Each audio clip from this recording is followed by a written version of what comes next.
objection to instruction number 35.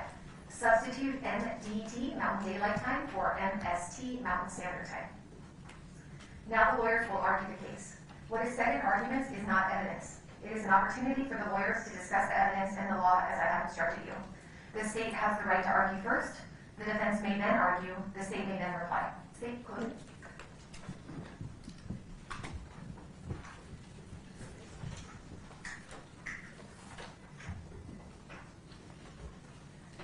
Good afternoon. It's been an eventful 3 weeks, and I just want to thank you guys for sticking with us this whole time and listening to the presentation of evidence. I've seen you guys take notes during this trial, and I think it's fair to say that there is a lot of things that were presented. I'm obviously not going to be able to highlight every single thing in this case, and I trust that your memories will supplement what I say to you today when you're considering the guilt of Mr. Gonzales. The charges that we're here on, you've already heard the judge read the instructions, but we have the child abuse charge, recklessly caused, resulting in death for a child under 12. We have multiple tampering with evidence counts, and then we have a conspiracy to commit tampering with evidence counts. So I'm going to run through the evidence that proves to you the defendant is guilty of all of these counts. But before we do that, let's talk about what we're not here to do. We are not here to determine who murdered Victoria. We're not. What are we here for?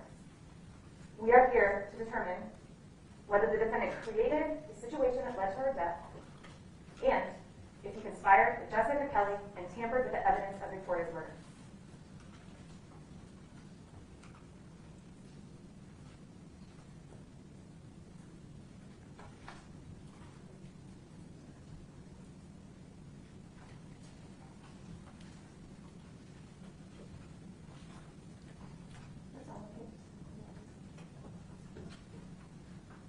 It's going to come on in a second.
You can rescue go to the victims or the system.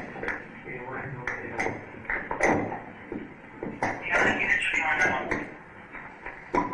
You got 633 now? Yeah, we should be for that.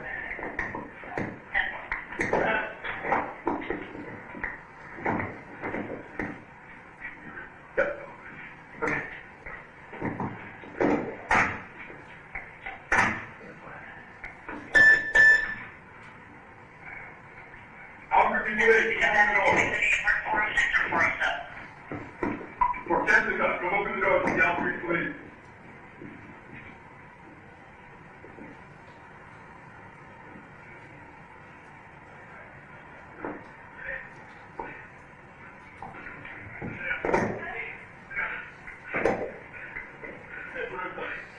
Are you Jessica? No, I didn't do nothing. What are you talking? I'm going to unlock the door.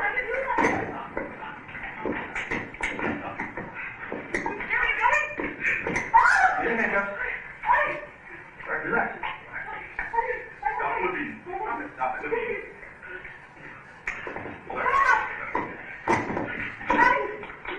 Why'd you lock the door? Okay, there's a 10 center now. Sit down. Down. There's a 10-year-old. We need to check it out.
What do you need to do? One.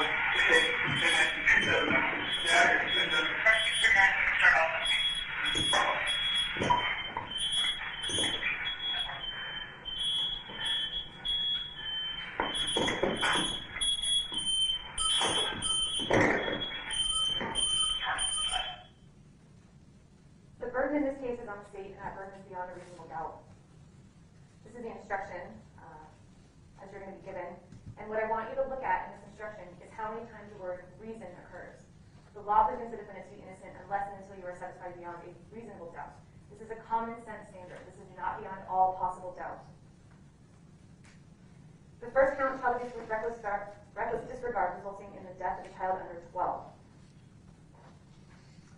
Some of the elements in this, and I've summarized them here, are exposing Victoria to an unsafe environment, including using drugs at the apartment on the day of the homicide, engaging in threats of violence related to the fight at the barbecue, opening up the possibility of retaliation, and putting her into care at Jessica Kelley, knowing Jessica Kelley was violent and or paranoid and under the influence of methamphetamine, causing Victoria to be placed in a situation in danger of her life or health, and reckless disregard for Victoria's safety or health. This conduct resulted in her death. The state submits to you at this point, since you've heard all the evidence, the state has proven all of the facts in that first element, that exposing Victoria to an unsafe environment and the rest of that. You've heard the evidence of all of that. We're going to go through it. But this instruction doesn't mean that all of these things had to cause her death. This is the creation of a dangerous situation and environment that killed her. Element 1 is a summary of all the things the defendant did to make Victoria's world unsafe. The bottom line is the defendant either knew Jessica was dangerous or he knew something might happen after he made threats and he left her in that apartment. You do not have to agree on who killed her. It's either Jessica or John Doe. Either of them. It doesn't matter. We're not here to determine who killed her or why. The defendant set the stage for her death to occur, and he turned her home into a dangerous place. If you agree with the state that he did those things, and those things created the unjustifiable risk of harm, and that Victoria's death or serious harm was foreseeable and a significant cause of her death. The reason anyone was in a position to kill Victoria was because of this defendant. Either way you look at it. There is an instruction that you're going to be given about the 4 possible verdicts for this crime and the lesser included crime of child abuse not resulting in death. And it states in part, you will first decide whether the defendant is guilty of the crime of child abuse with reckless disregard, resulting in the death of a child under 12. If you find him guilty of this, as the state is requesting that you do, you will sign only the verdict form as to this count. You will not sign verdict forms as to the child abuse count not resulting in her death. So let's go through the evidence a little bit. Let's talk about what you've heard a lot about, which is that change to Victoria's environment. Now, before the defendant came into her life, her situation was pretty normal.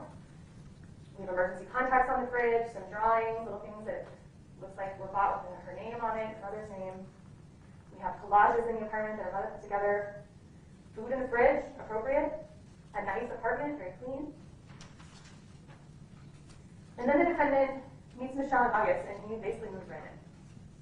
We heard from Amanda Wilson that Victoria started looking hungover, is how she said, in the 2 weeks leading up to her murder. That she was a little disheveled at the bus stop. Something was off. She looked tired. She looked hungover. Her world was changing as soon as he set foot in her apartment.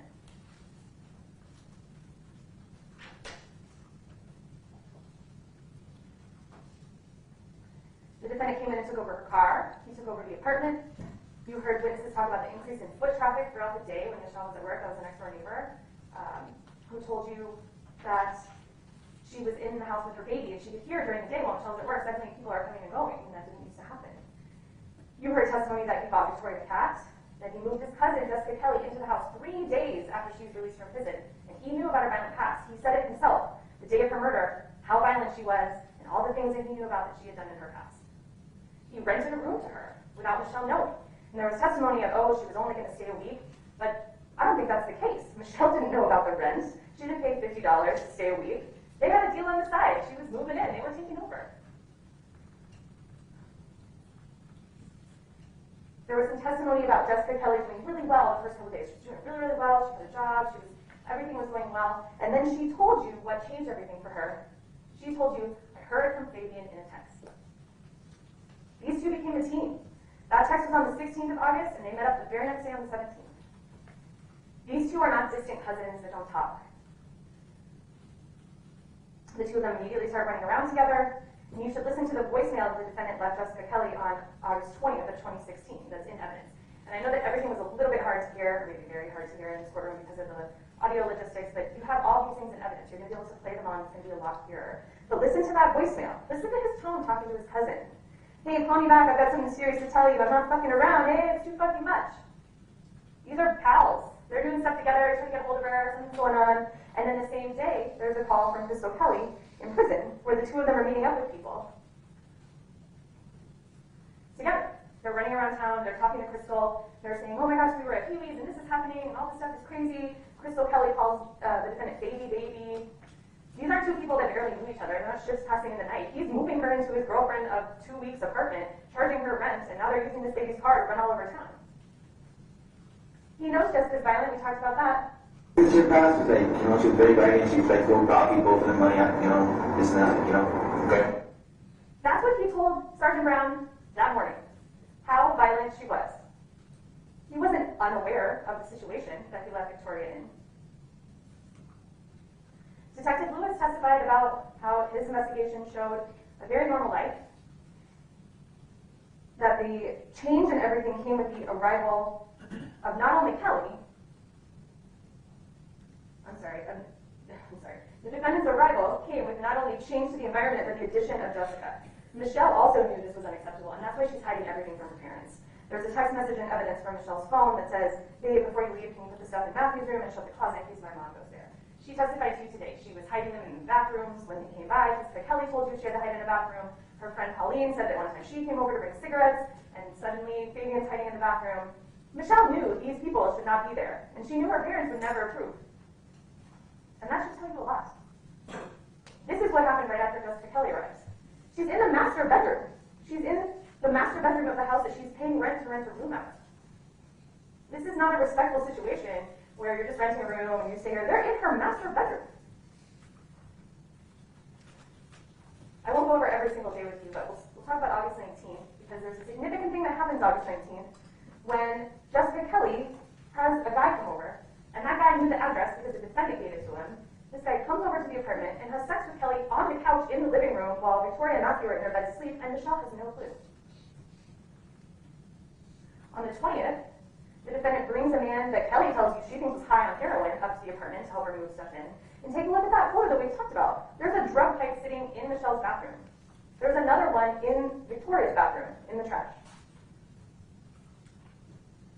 On August 21st, Kelley and Lily Hollis end up at this barbecue. The defendant shows up later, and he gets into a fight that he starts with a pregnant woman. He swings on her, is what she told you. He swings on her, and then his ex-girlfriend shows up, and he goes over to her, grabs her by the hair, and is beating on her. This is the type of behavior that the defendant is displaying in the days before the murder. He gets his eye injured, and he's mad. He's really mad. And he tells everybody at this party that he's coming back with his brothers in a black SUV. Then he goes to his brother's house. Jessica Kelley leaves, but then she comes back, and she sees Amanda Pia's boyfriend, Angelo, and suddenly these guys are waiting for the defendant. He's got these guys there, just in case. Amanda Pia tells you on the stand, these are just workers. They were just there to pick up a paycheck, except for you heard from Detective Lewis tell you about how he went to Angelo and tried to figure out who these guys were, and got the name Carlos, and got one guy's name and could never figure out who the rest were. These weren't workers coming by for a paycheck, and if they were, you think these workers are going to go defend this guy's house from a potential drive-by that's been threatened? These are Angelo's friends coming over because Fabian just threatened them. I'm coming back in a black SUV, bringing my brothers. Let's think about the phone records, too. He calls Joseph. He doesn't talk to Joseph the 2 days before this. But the day this happens, he calls him 17 or 18 times in a row. In 1 hour. They talk 3 times in that hour. He tells his brother he got pistol whipped. And then he starts searching for guns that night. After he searches for guns, he starts reaching out to 2 of his brother's, quote, acquaintances. You have these summaries in evidence, but you also have all of the phone records that these came from. So if there's any doubt in your mind, you can go through and see every call. But take a look at that. Look who the defendant's calling. He leaves the barbecue about 5 o'clock or so, maybe a little after 5. 5:19, 5:19, 5:19, 5:20, 5:20, 5:21, 5:22, 5:43, 5:43, 5:44, 5:45, another 5:45, 5:48, 5:47, 5:53, 5:53, 5:56. Then he's at his brother's house. This isn't not a big deal. This isn't something where it's just a little dispute amongst cousins, and it's not a problem, and everyone's just going to go home, and it's fine. That shows you a different story. This is when he starts posting on Facebook stuff about offending people and respect going both ways. He's sending out messages. He sends a middle finger picture to Amanda with the sunglasses on. And please note that that night, Michelle and Victoria don't get home until 10 p.m. He leaves the barbecue after 5. He's home around 6. He's home, I'm sorry, 6:46. Victoria is not set foot in that apartment until 10, after her mother could start from her grandma's house. So in those 4 hours, Victoria was not helping him with his eye, or wiping him, or anything like that. He's not bleeding at 10 p.m. when she gets home. So any suggestion that the blood on the towel in the washer came from that is false. More searching for guns, and then we see those contacts. Robert Fine, more Robert Fine, Sedno. And notice something interesting, he's using his 2 phones, right, a Wi-Fi phone and a regular phone. He starts using both phones to try and contact these people. Then the next day, tries again, calls his brother again, and this is the day before the murder. 1 day before her murder. Searching for guns again, trying to reach out to Sedmo again. This was a big deal. You heard from Commander Hartsoft that the defendant deleted his text with Jessica related to the barbecue, and those texts were found on Amanda's phone. So he's deleting stuff, they're marked for deletion, is what he told you. And let's look at some of those. Sorry ass bitch, catch you and toss on the rebound like tonight, so make sure you get comfortable. You only busted my eye because I let you, sneaky ass baby having bitch, LMFAO. We will see how bad your boyfriend, LOL Angelo is, ha ha ha ha ha. Sure will, and getting ready, so be ready, meet me scared. Amanda, these aren't all of them, you have all of them in evidence, but these are some highlights. Amanda says, you talk all this shit now about Angelo, but when it's face to face, you don't say shit. Why don't you come over here right now, like a man, one-on-one. You don't have to run to your big brother. You're not a little boy anymore, man up. But he actually was running to his big brother. We see that. The defendant says, I will let you know, but we're going back to Tasha, so send her out, or we are going to pull her out. We are going to pull her out. On my way. Hope you're ready. Come to the front so no kids get hurt. This is to a pregnant woman. Better yet, to the street. Be in a black SUV. Answer your phone. This is far from over. On chaos, dumb bitch. Done with you thinking I ain't gonna do shit. Watch. I don't give IDGAF, which I think stands for I don't give a fuck who called either. Been waiting for a reason to show you that you ain't fuck. Almost there. Answer your phone. You need to talk now, scared bitch. You're nothing to me anymore. Don't give a fuck. Even if you die, I hope you do. Both sides of this fight took this seriously. The defendant is clearly taking it seriously based on all of his actions that night. And Angela is also taking it seriously. You heard from Jessica, who told you that when she got back over to the barbecue, Angela had come home and was upset and got a gun and called those guys over. We know that happened. Those guys came over. Amanda's suggestion as to why they came over doesn't make any sense.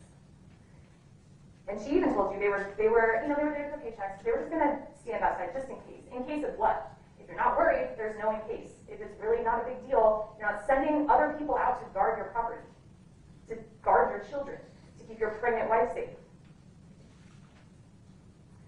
The day of Victoria's murder, August 23rd, 2016, also her birthday.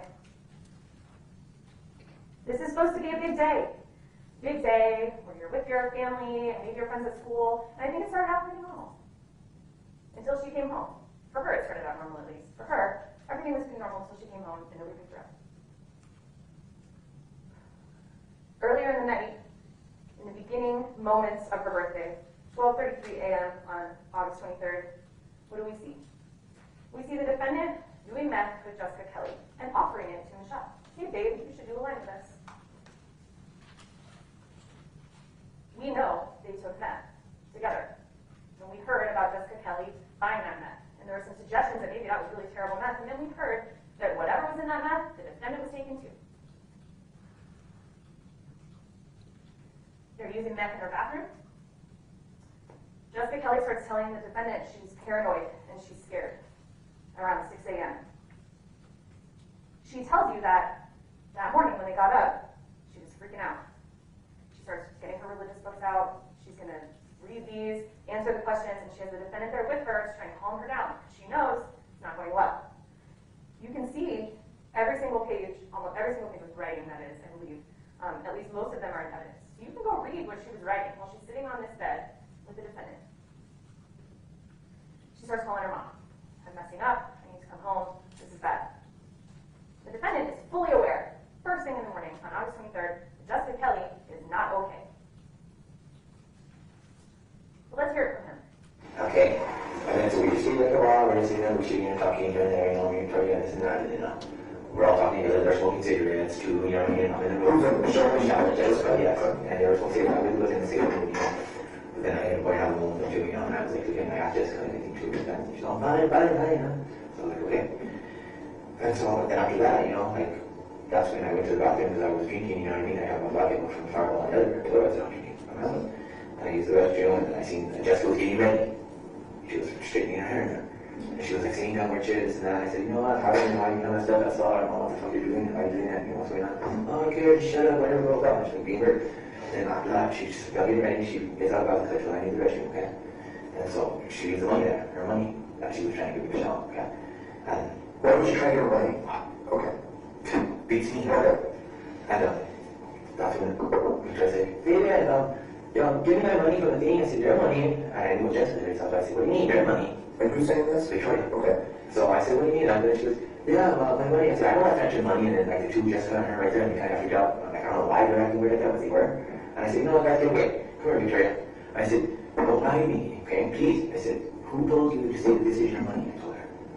And she goes, I said, please, don't worry, just tell me, because I don't know what they're trying to tell you to do that, because you know better. And she goes, Jessica. And then that's when I opened the door. I said, all right, I'm going to take 20, and we're going to go buy something for her. Me and you, we're going to I said, hey, you're left her, and she wants to try about it. I said, I told you guys had this over the line, okay? That was my idea. That was my dad, that's what I did.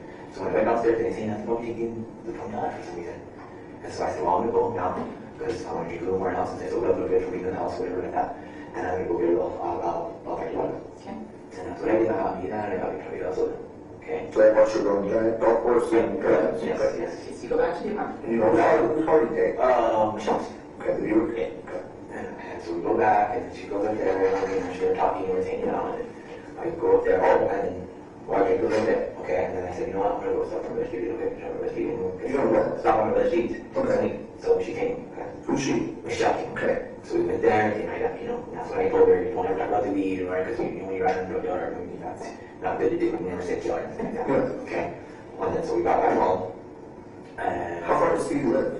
he lives like not that far away, but I got down and we were talking about Stevie. He was so weird because he told me Let's not worry about. Jessica. He goes, you know, I told him, yeah, Jessica's staying in her house. He goes, no, you shouldn't have to be staying there. I know she's bad with her. I know. And he makes him back cool. He says, you know, that he should know her as well. It's just Crystal. Yeah, she's not gonna. I was like, yeah, I know she could be gone wrong. I know she's not there, but it's fine. So I stayed there for like, let's say we were gone for like 30, maybe 40 minutes. Okay. Round trip, or that's 30 minutes at Stevie's. Yes, 30 minutes after it. Okay. He's telling the police the day of the murder, I know she's not really fine. He knows. And there's other statements that he's made about the weird stuff she kept saying. It was weird, scary. And that started that morning. All day, the defendant is coming and going. And after Victoria's home from school, she gets left there every trip. Jessica wanted the address to give to her mom so she'd get picked up, but they didn't even give it to her. He didn't want anyone to know where the apartment was. Kelley told you he was messing with her head, and that he told her he was going to meet Sinner, which was her ex-boyfriend who we know is in prison. But there's appalling evidence from February 1st of 2017, just a few months after this murder, when Jessica was in jail. She describes this exact thing about how he's messing with her head. And I'm not going to play it for you, but around the first minute, she's calling her sister. She says, I'm doing bad. She's upset about this being in jail for this murder. Around a minute and 45 seconds into that jail call, she says, I was just talking to you, dude. He was fucking with me that day. Sinner didn't get out that day. He wasn't going to go meet Sinner. And around minute 11, she's talking to her sister more and says, I have a job at churches and everything. I was doing fucking good. The fucking motherfuckers are jealous. You know what I mean? She's saying that in 2017. So while she didn't give a full statement to police, we can hear in 2017 that he was messing with her that day. Sinner's out. He's coming. I'm going to go meet him. And she told you that on the stand. She thought there was going to be an intervention that day. And And that's why she thought she had to get a shower and do her makeup or whatever she was doing to get ready. Let's go back to some phone records. There are 3 trips to Uncle David on this day. But if we start to look back, the first one is at 11:41 a.m. They're back by noon, around 12:10. Then there's a call to Joseph. Then the defendant calls Joseph back. It doesn't look like they connect. Then at 2 o'clock, another call to Joseph. And that 1:35 p.m. call is pinging off the tower near Uncle David's house. Now, Joseph denies going there. We don't know if he went there or not. But he's down in that area. And then right after that, so we have those calls back and forth. At 2:25, and the defendant's downstairs fixing Michelle's car, he calls Michelle. Then Michelle, just a few minutes later, that's when she's texting her friend Colleen. Can you watch the apartment? Keep knocking on my door and say you're my aunt and make sure everything is cool. I need to leave for a minute. Victoria's at school. Jessica's the only one that's going to be home. So Michelle knew that something was amiss. She wants her friend to go over there and see what's going on. But she has to leave with Fabian because they're going to go back to Uncle David's, where they arrive at 3:08. And this is the time when Victoria's school bus is about to come around 4.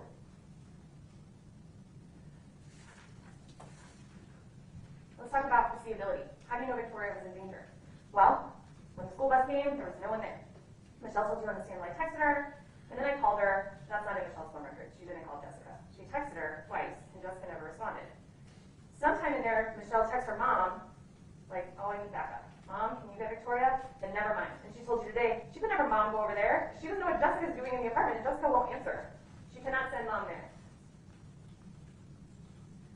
You heard Amanda Wilson tell you that Victoria says, when Amanda Wilson gets her, she's wandering around by the office, Amanda Wilson brings her in, and she says, somebody's there, but I can't be there. So Victoria tried to go home, somebody was there, but she couldn't be there. So then she's wandering around until Amanda Wilson finds her. We can see the texts that are in evidence from Amanda Wilson. And we know that when Michelle and Fabian finally get home, Jessica's still high, she told you. And this is the time when, I think they get home around 5. And this is just about an hour before the trip to the Giant and the phone call between Jessica and her sister. So those 2 things happen pretty much at the same time. And we know the defendant wasn't there when Jessica called her sister. But we know he was interacting with her right before because of the clip we just played, talking about taking the money from Victoria. And in that clip, Fabian says that Jessica told, and maybe Michelle told Victoria to lie about this money. It's very weird. But in any case, Fabian takes this money from Victoria that the neighbors heard Jessica say she gave her for her birthday, and then takes her to the Giant. And Michelle told you today that when this conversation happened, Fabian took Victoria into the bathroom and talked to her alone, and then they left and went to the Giant. Also note, him telling you that he was interacting with Jessica before this. She's in the bathroom, he needs her to get out, he needs to go in there. This is not like they're in different rooms. It's not like Jessica's in her area of the rental. You guys went to this apartment. This is a tiny apartment. It is tiny. They're right in there together. Fabian knows exactly Jessica's state before he leaves with Victoria to go to the Giant to buy himself vodka with her birthday money. Michelle is home alone with Jessica during this time. Listen to this call. There is nothing about her that's normal. There is nothing about the things she's saying that can come across as that she's fine. It is obvious she's not fine.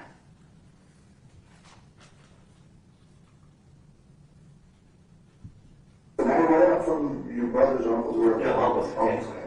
And we stayed there, and we're just there, and just kick you back or whatever, right? And see, before that, I went to you, okay? We went to you, I got you a shower, I got dressed, and she went to you, look, I fixed the window, okay? And then that's when we got to get in with your uncles. when? Okay? When did you get to the apartment complex? Jessica was there with the local, and she was quite, it was cool. Like, man, she didn't say anything about Jessica acting weird, but we kind of figured Jessica was, but we thought she was being depressed, okay? And so Victoria didn't say anything either, so but I got she's fine. And then Victoria was like, oh, I was like, I'm gonna go to the store and I'm gonna get a little bottle on, okay? Because we just had a trial on, because it's like, having a good time. And when I went, I was gonna go, I was like, I'm gonna take Victoria with me, I said, because she didn't go on me since 13. My cousin had dropped down bus stop, you know, she had to go to her friends with her. She goes, oh, cool. And she goes, really? I'm like, yeah, I'm gonna go with you. And I brought her up, oh, to go whatever she wanted, you know what I mean? Because they were trying to tell Victoria, lie, and say that this is your money, Victoria. And I said, no, Victoria's trying to have much money. So I told, you know what? I said, you guys get out of here. You and Jessica get out of there. I said, Victoria, who told you to do this and say this? She said, Jessica. I said, well, why would your mom agree with that anyways? I think that she should have said, you know, be straight up so we could have fucking got that Jessica, she got right away. Okay? Okay, so you lost me on this. I know, but this is how Don't say yeah, I know, because this is, you're working for me right now, okay? Okay. So explain to me this money thing. This makes no sense. Jessica had, because Jessica went to the bathroom. When I went to the bathroom, used the restroom one time, okay? And this is all when you get home from Big Five Ball and you pour it in. Yes, and that's how we went to the store. The giant, I took, Victoria to the store because I took $20 back. What giant? What giant? The one. The Paradise and Golf Course? Because that's the. Yes, that was the golf course, I guess, but yes. Yeah. Yes. So you guys will be on video at that one time. Let's see, 5 or 6. 5 or 6 on video going and purchasing whatever. No. Just you and her. Just me and her. Okay, so Michelle. And Jessica from the house. Okay, but before we left, they tried to make her lie and say, no, I said, I know that's not the money, because Jessica had that money, she tried giving it you this morning, just like she tried giving me that net, and I paid her, trying to find shirts for her, and I gave it back to her. And Jessica from the line, she goes, did you? And I said, no, I didn't do one, I just was like, I'm cool with it. So Jessica said, I want to time to at one point, I stood up and she was lying, and I said, she won't, I know she's not going to, she won't, so I did. Oh, right, Beth. Yes, and so I said, I told you she won't, and so she goes, cool, and I didn't do one either, okay? I gave it right back, and Jessica took it back, okay? And then the money part thing, whatever, before we left, that's when they told me a little lie. I said, come here, Victoria, don't be scared. Why did you tell you this? She goes, I want to know who told you this. Your mom or Jessica? She said, oh, Jessica told me. I said, well, why would your mom say this? She goes, I don't know. I said, well, I want to take $20 from her. Just for the night, and we'll do whatever you want at the gym. And that's what I did. I got me up, I go, and I got her go. The defendant is spinning what happened to the police. He's trying to make it sound like Jessica's offering meth and he's saying no. But he's then texting Michelle, want to do a line with us, or you should do a line with us. He's definitely taking meth. He doesn't want to tell the police that. He doesn't want to explain to the police what was really going on with that money that day. He's trying to invent reasonable sounding, reasonable timelines, reasonable explanations for things that we can see don't make sense.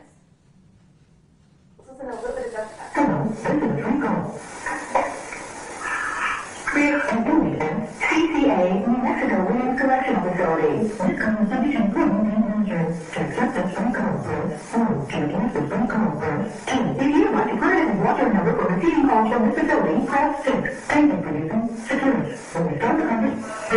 Why can't you my motherfucking call, bitch? Don't be because I think I don't even have to make phone. Finish? Got out? Well, you got now. Oh, you're good? He's good? He's good. Oh, are you talking to him or what? No, he fucking, he has the TV and everything, Crystal, and scared me. I think you're just tweaking. Who knows? Yeah, you're tweaking. I can hear it in your lungs. Well, I am, but Crystal. Yeah. I think you're just tweaking. Where are you at? You know, hey, Crystal, you know those, you know that, anchor for the song? He rewrote it to me. And then to Facebook, he rewrote it. Yeah. And he put it in my shit without me knowing it. Jessica is not doing well. This is at 6:09, when the defendant has just seen her and just took Victoria. Now, when the defendant gets home, we see he basically drops Victoria, and within a couple of minutes is gone again. And this time he takes Victoria's mother with him. This is the day of the homicide. We see this call at 6:09, and then right after that, at 6:32, Joseph calls the defendant. 6:32, he calls him back. 6:33, Joe calls him. 6:34, back and forth again. Then we skip down a little bit. They come back to apartment 808 at 7. That is when you heard the neighbors see Michelle and Fabian give cigarettes to Jessica, who's angry. They don't go inside. So when they leave, and they go to Brother Steve's at 6:29, and they come back, they don't go inside. They go to Joseph's house. That's at 7:34. Now Joseph testified and told you he is adamantly sure that it was 4:30. 100% sure. And he even called him after that to tell him that he better make sure he's sleeping enough for the job the next day because he needs to be up and at him. Except for he doesn't ever call him after Michelle and the defendant go to his house. And this is a trip that lasts about an hour, according to him, and Michelle's not even allowed to get out of the car and go in. So she sits for an hour at Joseph's while the defendant goes in. And Jessica told you that was for meth. They went to Joseph's to get meth.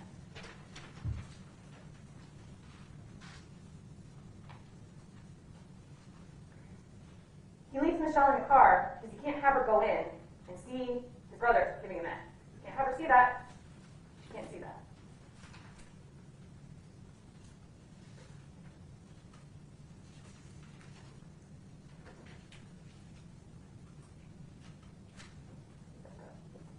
Right after they leave Joseph's, they go to Uncle David's for the third time that day. They get back at 8:48. So what does that tell us? You heard from 11 neighbors. The last time any neighbor saw Victoria alive was between about 6:30 and 7. Everybody was a little bit different on their times, but they're pretty close. They see her outside. Then we know that the defendant, Michelle, dropped those cigarettes off between 7:01 and 7:05, never going in. Sabrina, the neighbor, tells you that Michelle looked intoxicated or high. There was something about her eyes, and she's never seen that before, and she noticed it. They leave again. Nobody checks on Victoria on her birthday. Jessica tells you she didn't even realize Victoria was there. That she looks outside and sees Victoria playing alone. Jessica told you how paranoid she was that whole day, and it's corroborated by her call at 6 o'clock. We know she took meth at 12:30, very early in the morning, and by 6 p.m. the next afternoon, she is still messed up. And the defendant has been in and out of that apartment, interacting with her, messing with her, telling her ex-boyfriend's coming over and he's going out to meet him all day. She tells you she keeps leaving the door open, she's super paranoid. She sees Victoria, she brings Victoria inside. This is where she says that this man who's in the house seems to know the place, she doesn't know who he is, but he reasonably seems comfortable coming in. And she tells you that he asked for Fabo. And she says that he's not there, and he says, who is? And her story is that she says, just me and the girl, gestures to Victoria's room, and that he goes in, she goes outside to smoke, and when she comes back out, he says, there's a mess in there, and you better clean it up. And he talks about Fabian.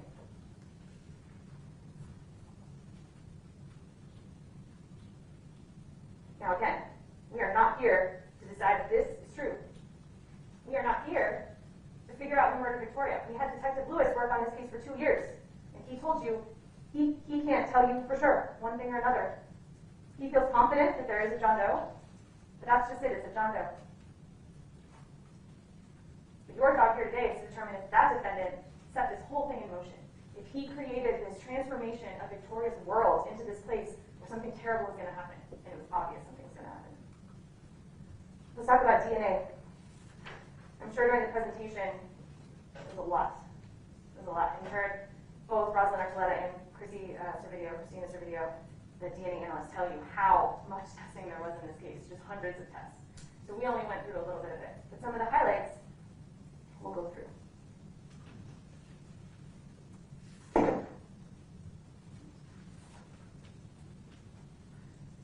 So you heard about this overwhelming of one DNA profile on another. So it's not surprising that what's left on Victoria, not only from the overwhelming of her own DNA to other DNA, but also from cleaning, which we'll talk about in a little bit. It's not surprising that basically all that's left on her body are low levels of DNA. And DNA is small anyway. It's already low level. It's DNA, right? What Detective Lewis told you about is that her hands and fingernails were very significant to him. He talked about how when, and you heard it from the analysts too, when something starts to decompose or sits in a liquid, it's going to break down. It's going to ruin your evidence. That's what happened to Victoria's arms, because they were put in a plastic trash bag. And you saw a picture of that, how wet they were. Her own DNA is breaking down whatever's there. But we still find nail on her fingernails, in her hands. There's also male DNA on her neck. Detective Lewis talked to you about that friction. When you have someone's hands around the neck, it's going to rub. The skin is rubbing, so you expect some transfer to happen. The DNA on her neck is male. There's a lot of conversation about what Victoria was wearing that day. Well, we know she wore a one-piece jumper to school. We see it in some stills from the gas station giant video. It's a one-piece. It's in evidence. You guys can actually get it out and look at it if you want. Nobody stuck their hand down Victoria's jumper at school. She wasn't playing Red Rover when someone went up her shorts to her back. There's no indication of an incident at school. No one put their hands on her throat. She's not playing with the neighbor kids. You heard that. She did not get this DNA passing out cupcakes on her neck. And we know that at least in one spot where there's a testable profile, it's not the defendant. This supports the how we know there's somebody else touching her skin. You heard from Christina's video that it is more likely to transfer DNA skin to skin than like through her jumper. That's just not likely. Is anything possible? Sure. Is it likely? No. There is a lot of DNA that was found on Victoria's body, despite her being cleaned. And you heard a lot of testimony about how she was cleaned. And even on that spot on her back, there's still a mixture there in one of the samples. There's other mail there. Let's talk about the neighbors not seeing anybody come over. Shouldn't they have seen someone come over? Does that seem reasonable that someone's going to see him come over? So let's talk about the timeline. The last time Victoria's seen alive was about 6:30 or 7. We know she's dead by 8:48. What about these neighbors? Well, Vanessa Apodaca left for a concert around 7 and get home till midnight. Sabrina Padilla went to her mom's after she saw the cigarette argument and didn't come back until about 9:30. Victoria was alive then. Monica Ramirez Rivera, Victor Rojas, and Cristina Torres all went to the park in 2 cars with all their kids, and they didn't get home until 8:45 when they drove up when the defendant and Michelle were already sitting there. Jessica Quintana said she, quote, hadn't been out long in 8:48. Larry Hamilton was walking around the complex and he didn't really remember, but he was with Marcos and Denise. And Denise told you they walked to the store and arrived to Building 8 after the defendant and Michelle are also sitting in their car singing. Pauline Quintana said she left for Smith's about 7 or 8, was home about 8:30 or 9, she didn't see anyone, and Mariah told you she went inside her apartment at 4:45 and did not come out. You also heard some common sense testimony from Detective Lewis. This is a busy apartment complex. This is a building you saw is right near the entrance of a busy apartment complex. It's not unusual for people not to notice someone walking around. That's understandable. If there's nothing to trigger your memory as to something specific, you're not going to remember it. You probably go 1,000 places a day and don't remember every person that walks by, because it's not important until it's important, right? And none of these neighbors had any reason to be looking around for somebody that Jessica described as pretty casual, pretty normal.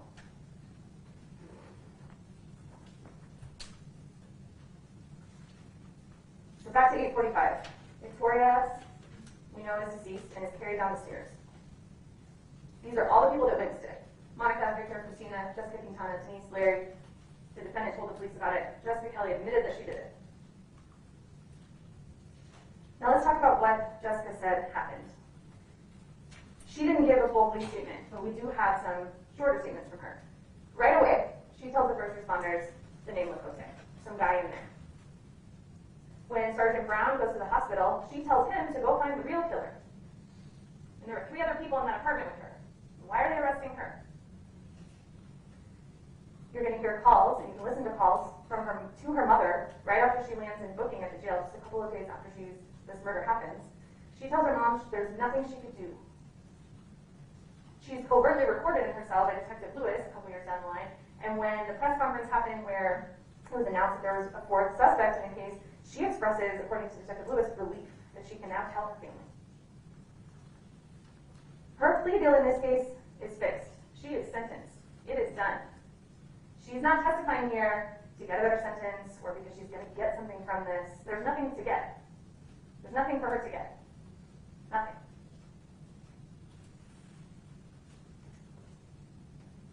So what if she's lying about the extent of her own role? She probably is. And I think we see that. I think that's pretty clear. Does that change this defendant's responsibility to Victoria? It does not. This defendant knew he was leaving with someone paranoid and high, didn't even understand that she was supposed to be babysitting. Someone who told you she wouldn't watch her own kids when she's high. Someone who was antagonizing and paranoid, was exacerbating. Also, he could drive around town and meet his brothers and go to his uncles and get weed and get meth, talk to his brother for an hour about who knows what. 2 days after he gets into this altercation at a barbecue. That's clearly got him spun up.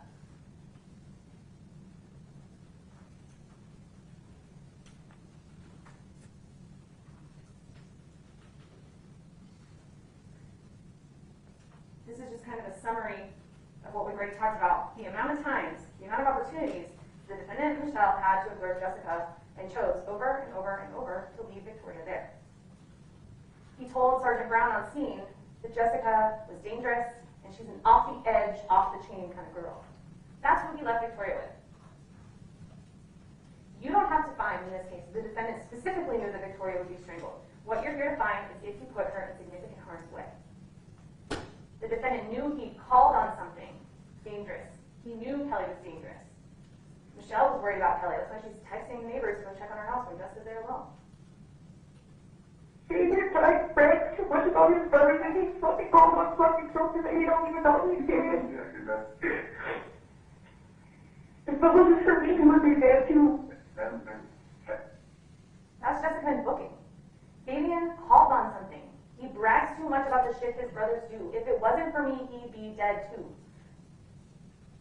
She's talking about the defendant invoking his brothers for revenge of this barbecue. That's the only thing that happened before this murder.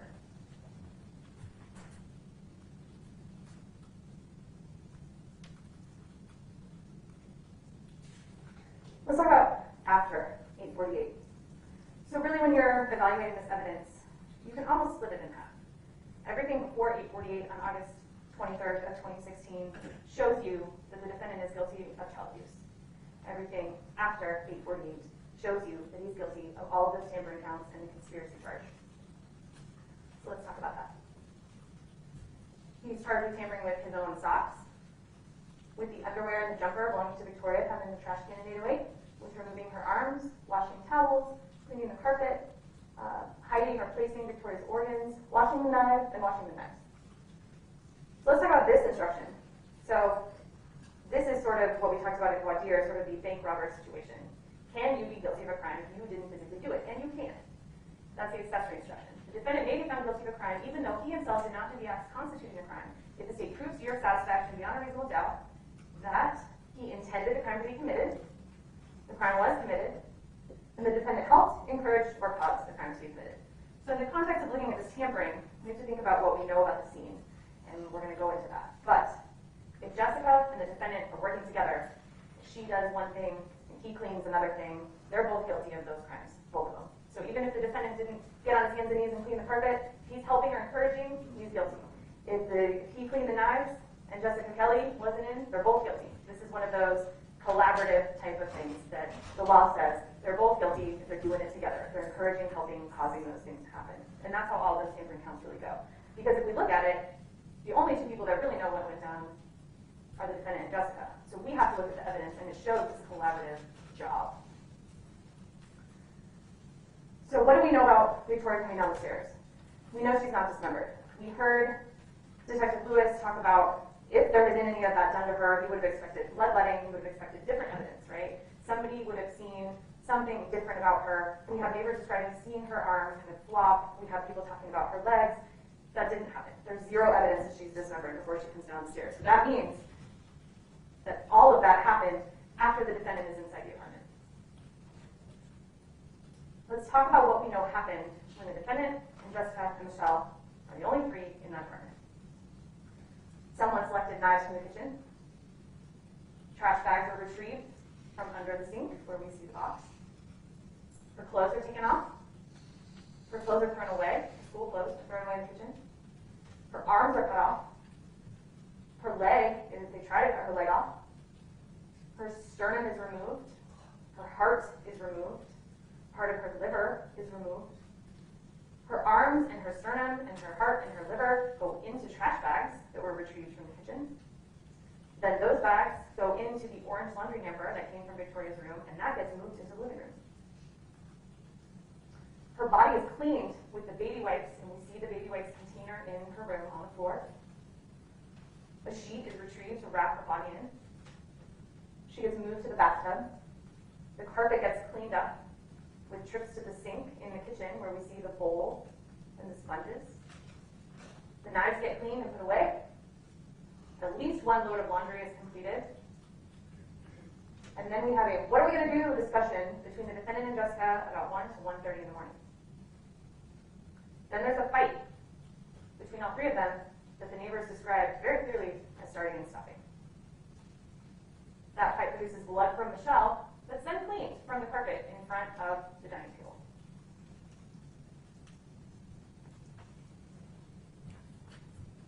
Let's go back to some phone records. When the defendant goes upstairs at 8:48, you heard Michelle tell you and you heard Jessica tell you that Jessica pulls the defendant aside and they have a conversation over on the side. She tells him, this has happened, this guy said you did something and we better clean this mess up or it's us.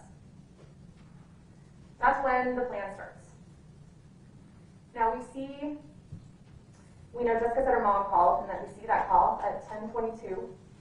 We see some Facebook activity from Michelle and the defendant. That stops around 10:30. For the defendant, it stops around 10:28.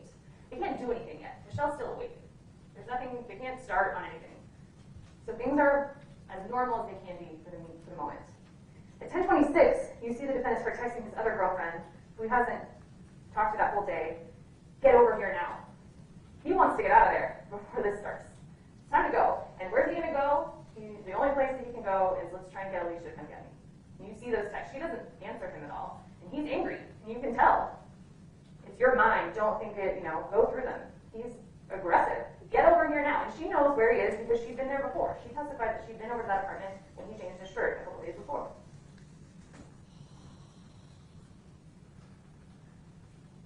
Then we see at 11:05, Michelle's phone goes off the Wi-Fi. And you heard from Kyle Hartsock about that means typically to pop off the Wi-Fi, you're going about 100 to 200 feet away. So think about backing out of your driveway, I think is what he said. You have something playing on your phone and there's that spot where it cuts off.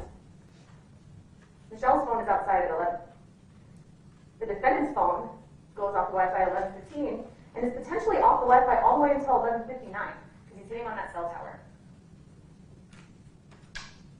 Michelle starts Facebooking again. At 4 in the morning, Michelle's GPS starts moving again. And our 911 calls at 4:34. So when we look at those phone records and we see those going in and out of the Wi-Fi of the defendant Michelle's phone, that's well before the fight. The fight is right before the 911 call, in the 20-30 minutes before the 911 call. The neighbors all heard it, on and off. Maybe an hour, on and off. But going in and out of the apartment around 11 is way before Jessica took their phones. So they have their phones. That call to Alicia, "Answer me, get over here now, it's time to go." He doesn't want to deal with this. If he gets out of there, he can just say he doesn't know anything about it, and it's all on Jessica. Let's talk about what Monica heard so clearly from next door. She told you, "I was awake, I had this baby that was eating all the time, I was watching a show about baby Brianna, like a documentary, and I'm up." She's up. She didn't wake up and isn't confused. She knows what time it was. She's right there on her tablet. She hears Jessica and the defendant arguing. Fabian wanted to go inside and not talk outside. Jessica says, what are we going to do? And he says, "Come inside." After 3 a.m., Jessica Quintana hears the defendant tell Michelle in the parking lot out front, "Be quiet, you'll wake the neighbors."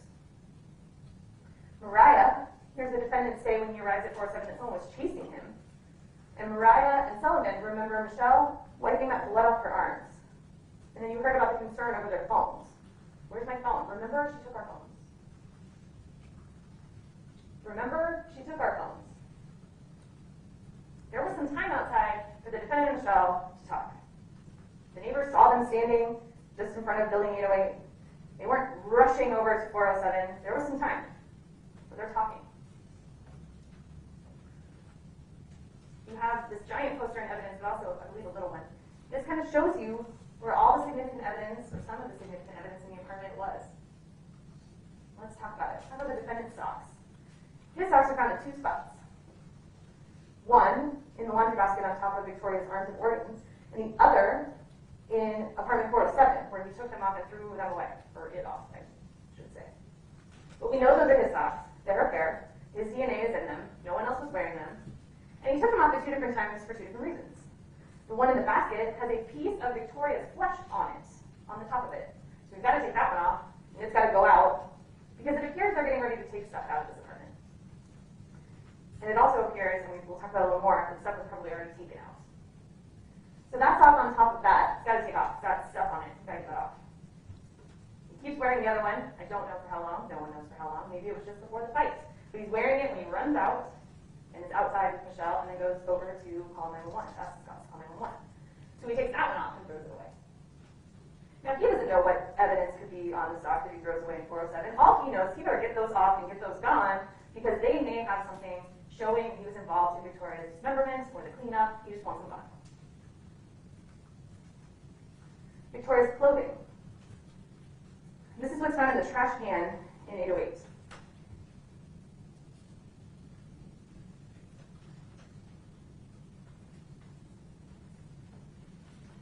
Take a look closely at these photos when you're deliberating, and look closely at the way that these items are mingled with the food in this trash bag.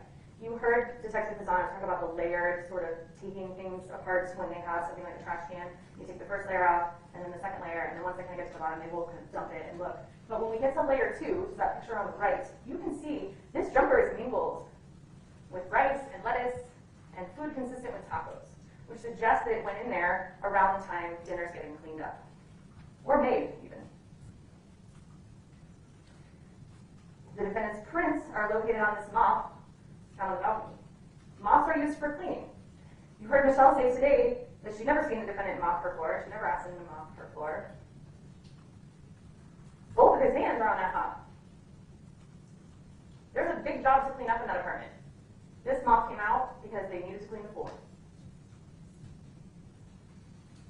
Let's go back to sort of a mix of the items in the house with the DNA.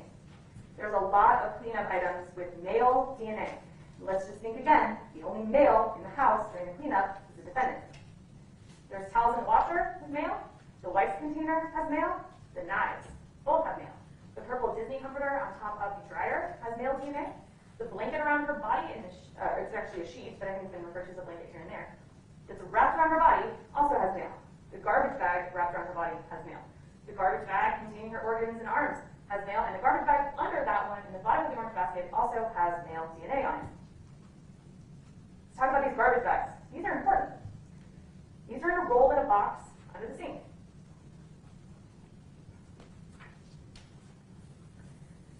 These are necessarily cleanup items. These came out when this was happening to Victoria. Let's talk about laundry. There's 2 towels in that washing machine, the white hand towel, and I think it's labeled blue and green bath towel on your chart. Let's start with the white hand towel. This is significant. The state lab got blood indicated on this towel. Then it got sent off to DNA labs. They also got blood indicated, matching Victoria, when they tried to swab around stained areas. So they're not even trying to get the blood, and they're still getting blood indicated on that towel. After it's been washed, it's wet when the cops got there, they find Victoria's blood. That is her blood. That swab with blood indicated matches Victoria. Her blood, not the defendant's, not anyone else's, her blood is on that towel that got washed. They swabbed a possible blood stain on the top. It's a mixture of at least one male contributor. Jessica's excluded. And there's very strong support that the defendant is a contributor to the mixture, assuming Victoria is also a contributor. So this is Victoria's blood and the defendant's DNA on this item that got washed in the middle of this cleanup after 8:48. Going to the blue and green bath towel. The state lab, they did a cutting, they cut a little square out. They found Victoria again, because there's a piece of biological material. You heard about these little pieces of her flesh that ended up around. They took one of those, it's Victoria. It also has male DNA on it. They did another cutting, they got blood indicated, it's Victoria, also has male DNA on it. Let's talk about the comforter on top of the dryer. There's a cutting from a stain that the state lab here did. It's Victoria with male DNA identified. DNA labs did a stain on the, she called it the fairy side, so you can see one side, and this is in evidence too, one side is flowers, the other side I believe is Tinkerbell. So the fairy side. There's male DNA detected insufficient. Then they went to a possible blood stain, also male DNA detected. This is the same comforter that you see in the pictures of the defendant and Jessica in the master bedroom right after she moves in.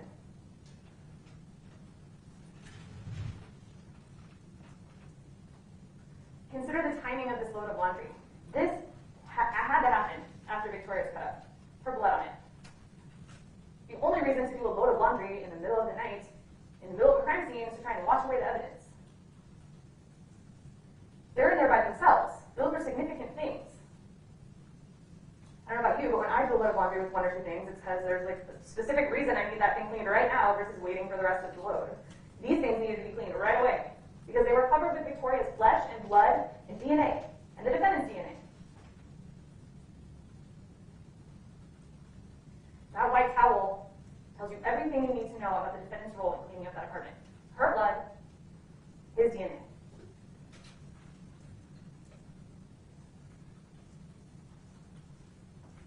Let's talk about these knives. All of these knives got collected that you see in the pictures. Picture on the left.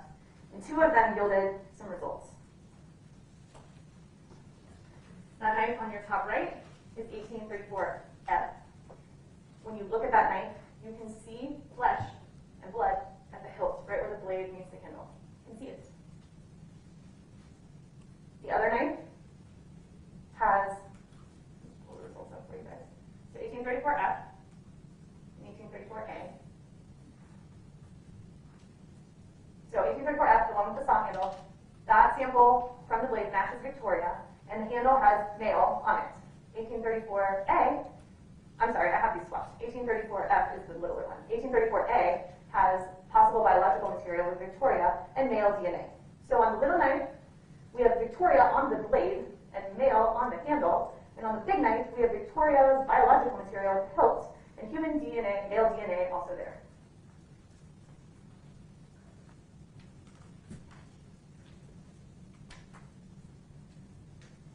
You've heard the defendant, his statements to the police, where he says he saw Jessica do all of this. She did it all. He didn't do anything. She did it all. He saw it, but he didn't do anything. It was scary, and he just saw it, and that's it. And then you heard Jessica say the same thing. He did it all. She didn't do anything. She saw it. She freaked out. She was getting sick, but he did everything. Now, how do we reconcile that? It's not that hard. Of course, they're both saying that the other one did it. But the DNA evidence and the evidence in this case shows you they both did it. Of course they want to minimize their role. Of course they don't want to be responsible for what happened to Victoria. Who would? Who would want to admit that? And if you know you have a partner in crime, you can just point the finger at them. They're doing it to each other. They're both guilty of it. Because you're thinking like, No, that's because it's crazy. No. How did she get, when I said she had Victoria, how did Victoria get from a bedroom? Jessica. She did all herself. Yeah, she did.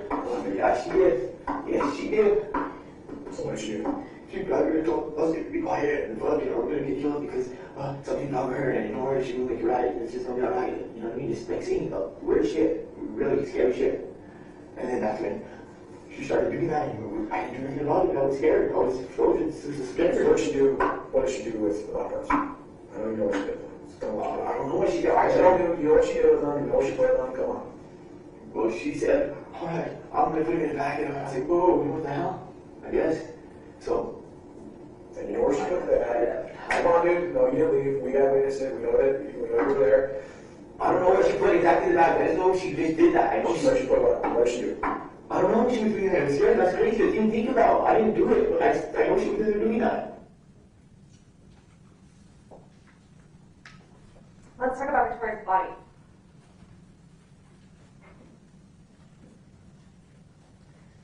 Let's talk about the DNA on her neck, chest, abdomen, the back, her hands, fingernails, and her upper back.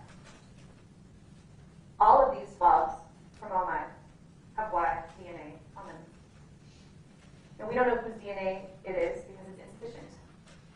And the defense will have you believe that all this is transfer, it came from the schoolyard, but you heard Detective Lewis talk about it and why, in his 40-year experience, that doesn't make sense. When he talks about why doesn't he just think Jessica did it all, and he said, I would have to ignore all of the evidence. This is the evidence he would have to ignore. Jessica didn't do this by herself. The defendant did it with her. He's the only male in that apartment after 8:48. He's the only male in that apartment when she's dismembered, her organs are cut out of her body, when she's put into bags, wrapped up and put in the bathtub. Let's talk about why we get these little amounts. We already talked about her arms, and I blurred that photo for you, but I wanted you to take a look at those wipes. Those are the wet wipes that came out of that container in her room. She's cleaned. Her arms aren't clean. They're put in that bag. They're going to go out to the trash. Miss Archuleta, Rosalind Archuleta, our DNA analyst from New Mexico lab, told you about testing these bags. And she talked about taking this bag where it was knotted and looking for the places in the plastic where it had been stretched to knot.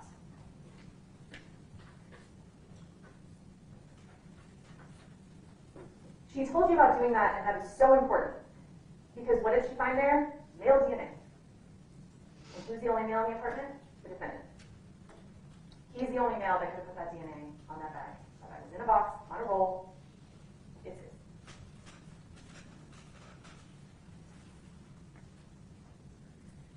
Male DNA is on that bag.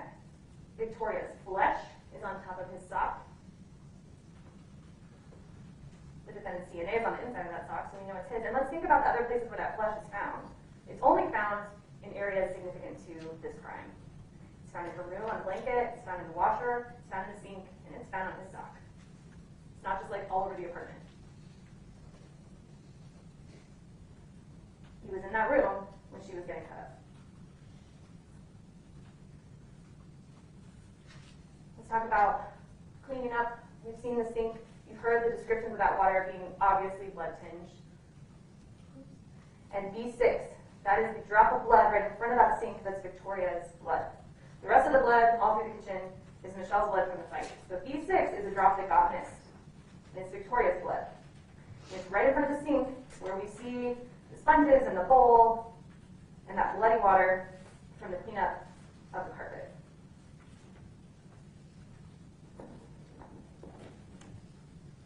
So going back to sort of some language from that accessory instruction, the defendant and Jessica agreed by words or acts to tamper with that crime scene and with Victoria. He did that because he understood his responsibility in her death. I don't care how much you like your cousin, if they come to you and ask you to help cut up a little girl, you're not going to say yes, unless you have something to do with it. They both minimize their role, but both admit that they saw it. And let me just pause. We heard the defendant in his police interview initially, and there were a lot of questions about the influence that was exerted on him, and maybe he only said that because they were mean to him, yelling at him. But then you heard from Detective Lewis, who told you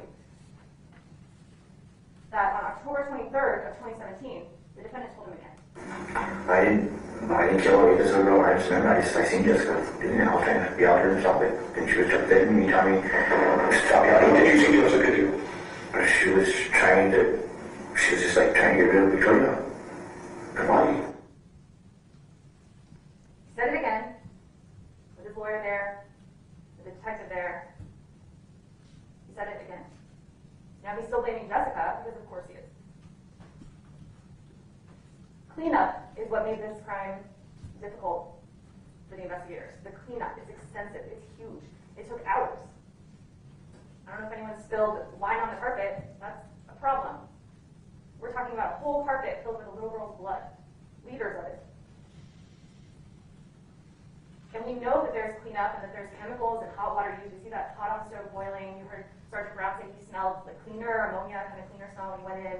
And we can see it in our DNA results. Victoria's body is lacking full profiles. You've heard almost every first responder say she was really clean. And you've seen the photos of her in the tub. She's very clean. Even the photos at OMI. There's some smudges on her, but she's been cleaned. There's no way you cut her arms off and she's that clean.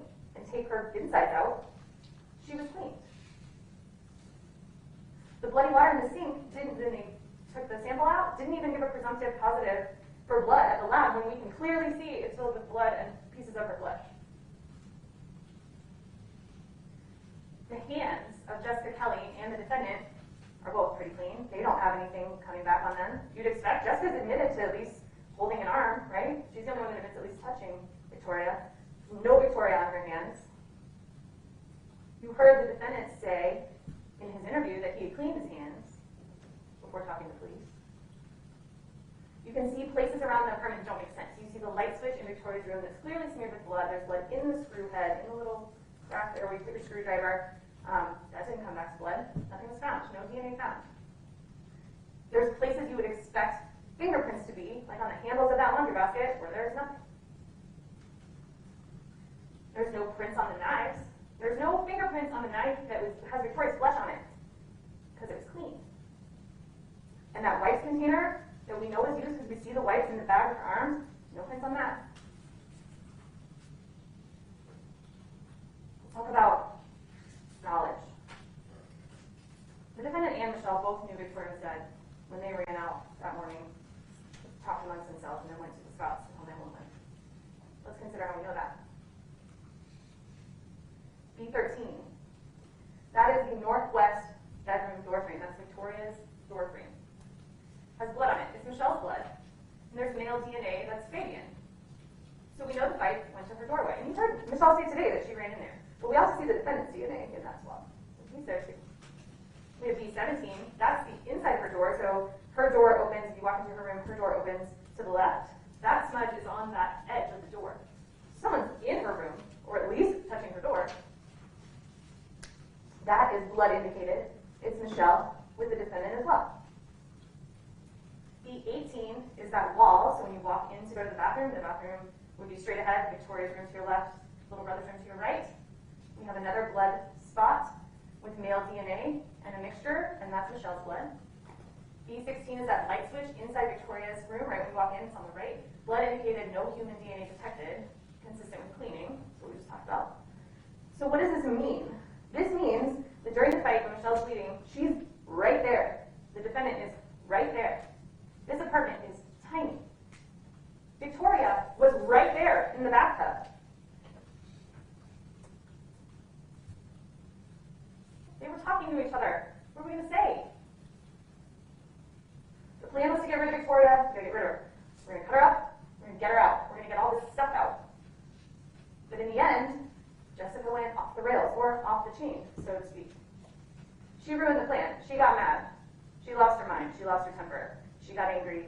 She tried to tell you a little bit about it. I'm not sure that it made a lot of sense, but we're also talking about someone on meth. She's mad. They're not reacting the way she wants. They're not doing what she wants. So now she's mad at them, and she goes from this plan with the defendant to meticulously clean this apartment and to get rid of this body, to pretend like none of this ever happened, to forget it, and killing everybody. You heard, I think, at least one detective talk about when, I think Sergeant Brown for sure talked about when meth is involved in a crime, decisions don't make sense. They're not the decisions that you or I would make. They're crazy. Much like cutting her up. But we know they were on meth, so it almost makes sense. They cleaned the blood out of the carpet to that point where it was almost invisible to the naked eye. They're doing laundry. They're cleaning up. They're washing knives. They're talking on the balcony. Why are you tripping on me, Jessica? Another neighbor heard that. They talk about what to do. They got rid of items containing blood, and we know that from a bunch of people. We heard Detective Lozano say right away, there's not enough blood at the scene. We heard Dr. Ash Kendrick say there was not enough blood at the scene. Did it go out on towels? Did it go out on clothing? We don't know. But it went out. And if we think back to who was going out of the apartment, it was the defendant's phone.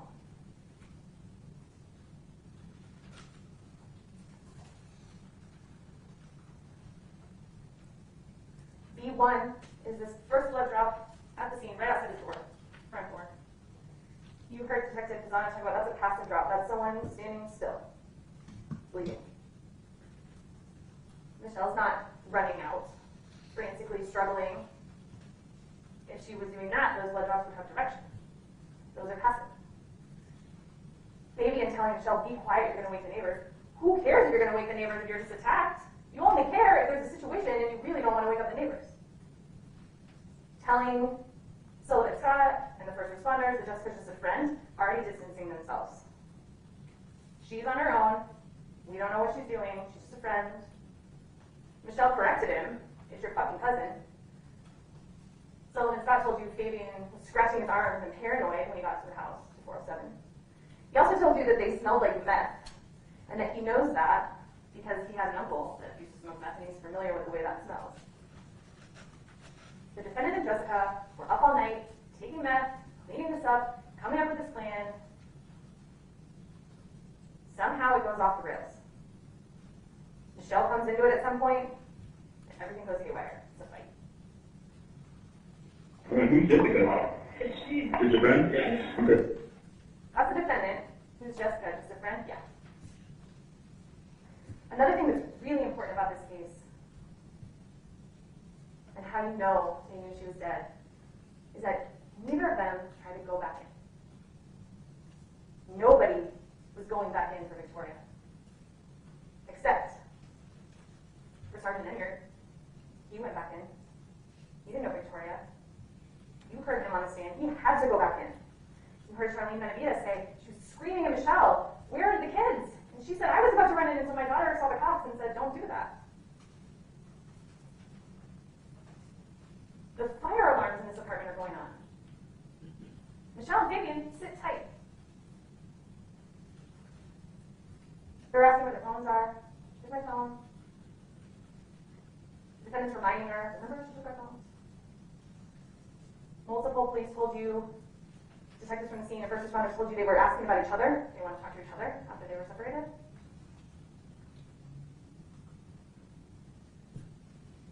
This is the lapel video from Sergeant Inyard when he's taking Michelle over to the ambulance.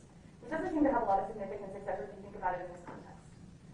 This is someone who, according to her, had just been woken up out of sleep, hit with an iron out of nowhere, beaten, had run into her daughter's room and felt around or looked around and didn't see her daughter, had to run out for safety, is told your daughter's dead, goes to a neighbor's house, sits there, the police come, crime scene tape goes up. She doesn't ask because she already knows. Watch this. She's going to walk under crime scene tape. Hey, we're going to get you to the hospital and get you stitches, okay? So can you come with the rescue personnel here? Yeah, you can walk, okay, right? Yeah, we'll assist you over there. We're going to walk over to that ambulance over there. Not right now. Yeah, just you, but we'll make sure you get over to the hospital. Okay?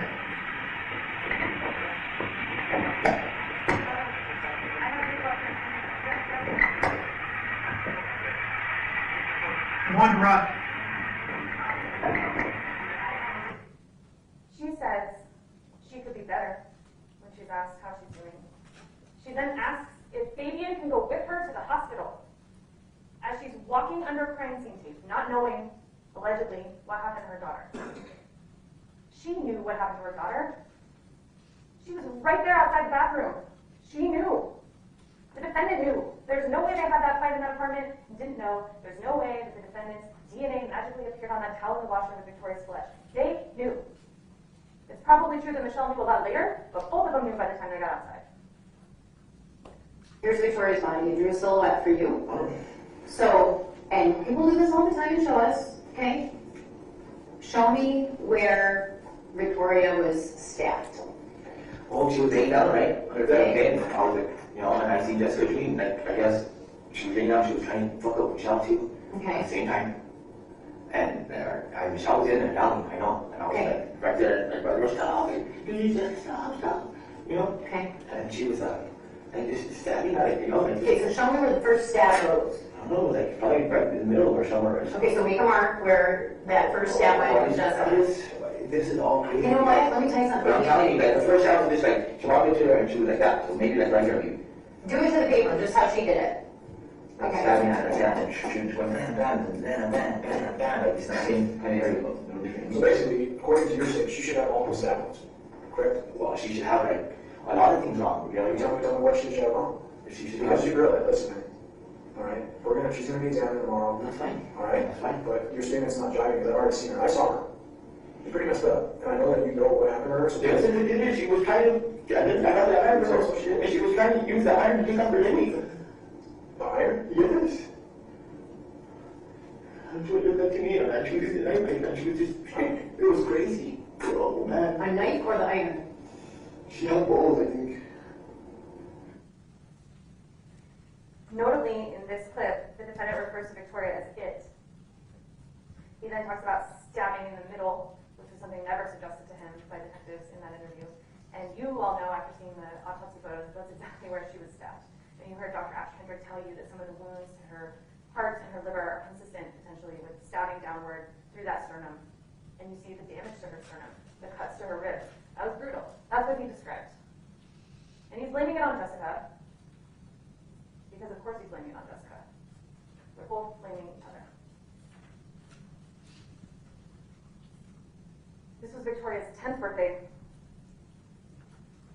She didn't get a present that day. She didn't get dinner. No one's saying happy birthday to her. And none of that happened because she was dead by 8:48. The defendant knew about it, Michelle knew about it, and the defendant is a cause for that. And let's think about some evidence that we received just today, or yesterday, today and yesterday. The only person exhibiting any violence up to her murder is the defendant. He's exhibiting violence, displaying violence, and engaging in violence towards a pregnant cousin, a cousin pregnant with Angelo's baby, in front of kids. His ex-girlfriend shows up, he grabs her by the hair and throws her down.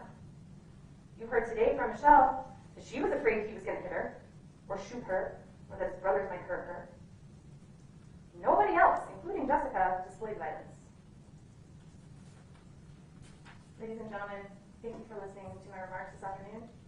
The state is asking that in this case, you come back with a verdict of guilty of child abuse resulting in death, all of the tampering counts, and the conspiracy to commit tampering count.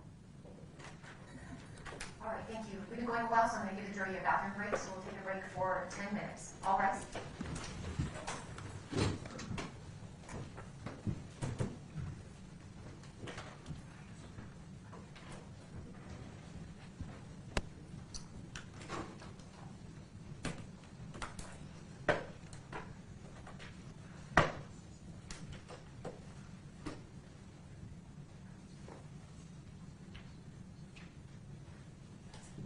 Before we take a break, any parties approach, I have a question. Thank you.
But I think we should. I think we should do, even if we decide to use one.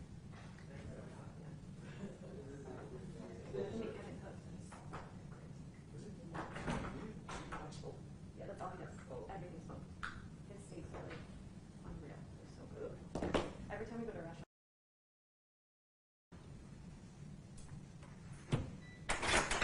All right. Thank you. Maybe seated.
behalf of Fabian, who, thanks to COVID, is only here virtually, we too want to thank you for your service. This is a very difficult case and something none of us will forget ever in our lives. Each of us have a different role to play. Soon you'll hear a closing argument from the state because they have a burden of proof, and then you'll probably begin deliberating Monday would be my guess. I wanted to talk a little bit about the PowerPoint slide, the outline. After this introduction, I'm going to look at really the 5 parts of the prosecution case. What are their arguments? Look at some of the facts, try to correct some misunderstanding of the DNA. Then apply the facts to the law. That's what you're going to be asked to do. Is you're the judges of the facts. And finally conclude. But before I do, I wanted to tell you about my biggest fear in this case, because this isn't your regular case. And my fear is that the emotion all of us feel by what happened to Victoria can overwhelm our common sense, our reason. Because reason would tell you this is not a complicated case. It's actually fairly easy to solve. But emotion can overwhelm that. There is an urge to flush anyone and everyone remotely connected down the toilet. And I think back to what would it have been like in the frontier justice if the local marshal had come upon this dead girl and these 3 people, they probably would have been strung up on the nearest tree. And even 50 years ago, when we didn't have technology like, DNA is the big one, but these cell phone powered GPS and all of that, surely Fabian would have been convicted of murder. And I think about, because in my career, we've had to correct a lot of people who were wrongfully convicted, and their DNA wasn't on the body, and it turned out it was somebody else or whatever.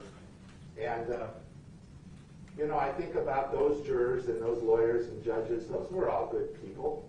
They didn't mean to convict the wrong person, but they did because the neighbors thought, he had a demon face or her eyes were dilated or whatever, and everything pointed to the defendant. And so he was convicted. And a lot of people said, well, now that we have DNA, now that we have all this technology, it's not going to happen again. Well, that's not true, because here we are in this case where we've demonized the defendant, but he's still being charged, not with murder anymore because he couldn't have been there, but for having caused the murder. And I think of examples in this case where people have their emotions, and we've all had these emotions in this case, but the emotions have overwhelmed them. I think of the first responder when he saw what he saw in that bathtub. He was overwhelmed. And I think of those detectives frustrated with the defendant because he wouldn't admit what he had done to her, that he had murdered her, and that somehow the whole domestic violence, that the murder was related to that. And they lost their cool, and they were yelling at him and telling him things which we, of course, know didn't happen. And I think of the prosecution in this case, with all due respect. I can imagine when Deputy Commander Hartsock came in and some of the other hard science came in, and it's like, Houston, we got a problem here. He wasn't there when it happened. He was a half hour away. He really was with his brothers, like he said. And guess what? The DNA, there's none of his DNA on her body. They didn't find any of her DNA on his stuff. We'll see there was a rag and a mop and a couple of things, but really the physical evidence didn't support it. And yet they still wanted to prosecute him. And in part because they demonized him first. I mean, he was this horrible murderer who had done all of these things. And so I worry about that. If emotions can rule the day, it's certainly something to be expected. Now, the prosecutor said in her opening remarks, "You are not here to decide who murdered Victoria." Why? Well, they made a plea agreement with Jessica. They dropped her murder charge to get her to testify about Fabian. If she's the murderer, and we believe she was, there will never be justice for Victoria in the sense of the conviction of her murderer for murder. And once you know who killed Victoria, and it's true, there's no jury instruction that asks you to make that finding, but once you know that, your decision becomes much easier in this case, because you will know that nobody in their right mind would have helped Jessica do what she did to this child. Let's look at the prosecution case. There's really 5 things that kept this case going beyond the hard science. The apartment's so small. You saw it on Monday. It's, 1,000 square feet or so.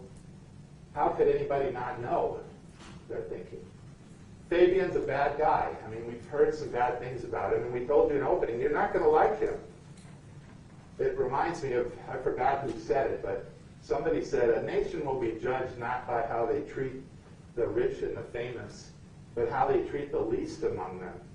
And Fabian's the least among us. He's a guy, he's not a felon, but he's been around, and he seems to follow along with some of Jessica's charisma, and she hits the ground running. And he gets drunk and gets into a fight with his cousin, and bad things about him. So he's not somebody to like. Physical evidence.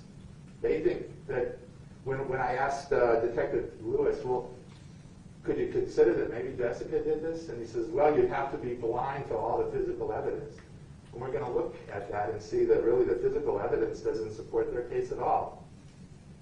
Fabian's police statement, we've seen snippets from that, and they get to pick what snippets. But even within their snippets, we're going to see that really it proves his innocence, even when he's lying about seeing her stab Victoria to death, that there were no stab wounds done to her while she was alive. Even in his lies, we know that he didn't know anything about the case. And finally, Jessica's testimony, we haven't heard anything about that in their closing arguments yet. So the small apartment. How could anyone in that apartment all night not know that Jessica was chopping up the body? Well, we know that both Michelle and Fabian were drinking. She admits drinking from when they left the uncle's house.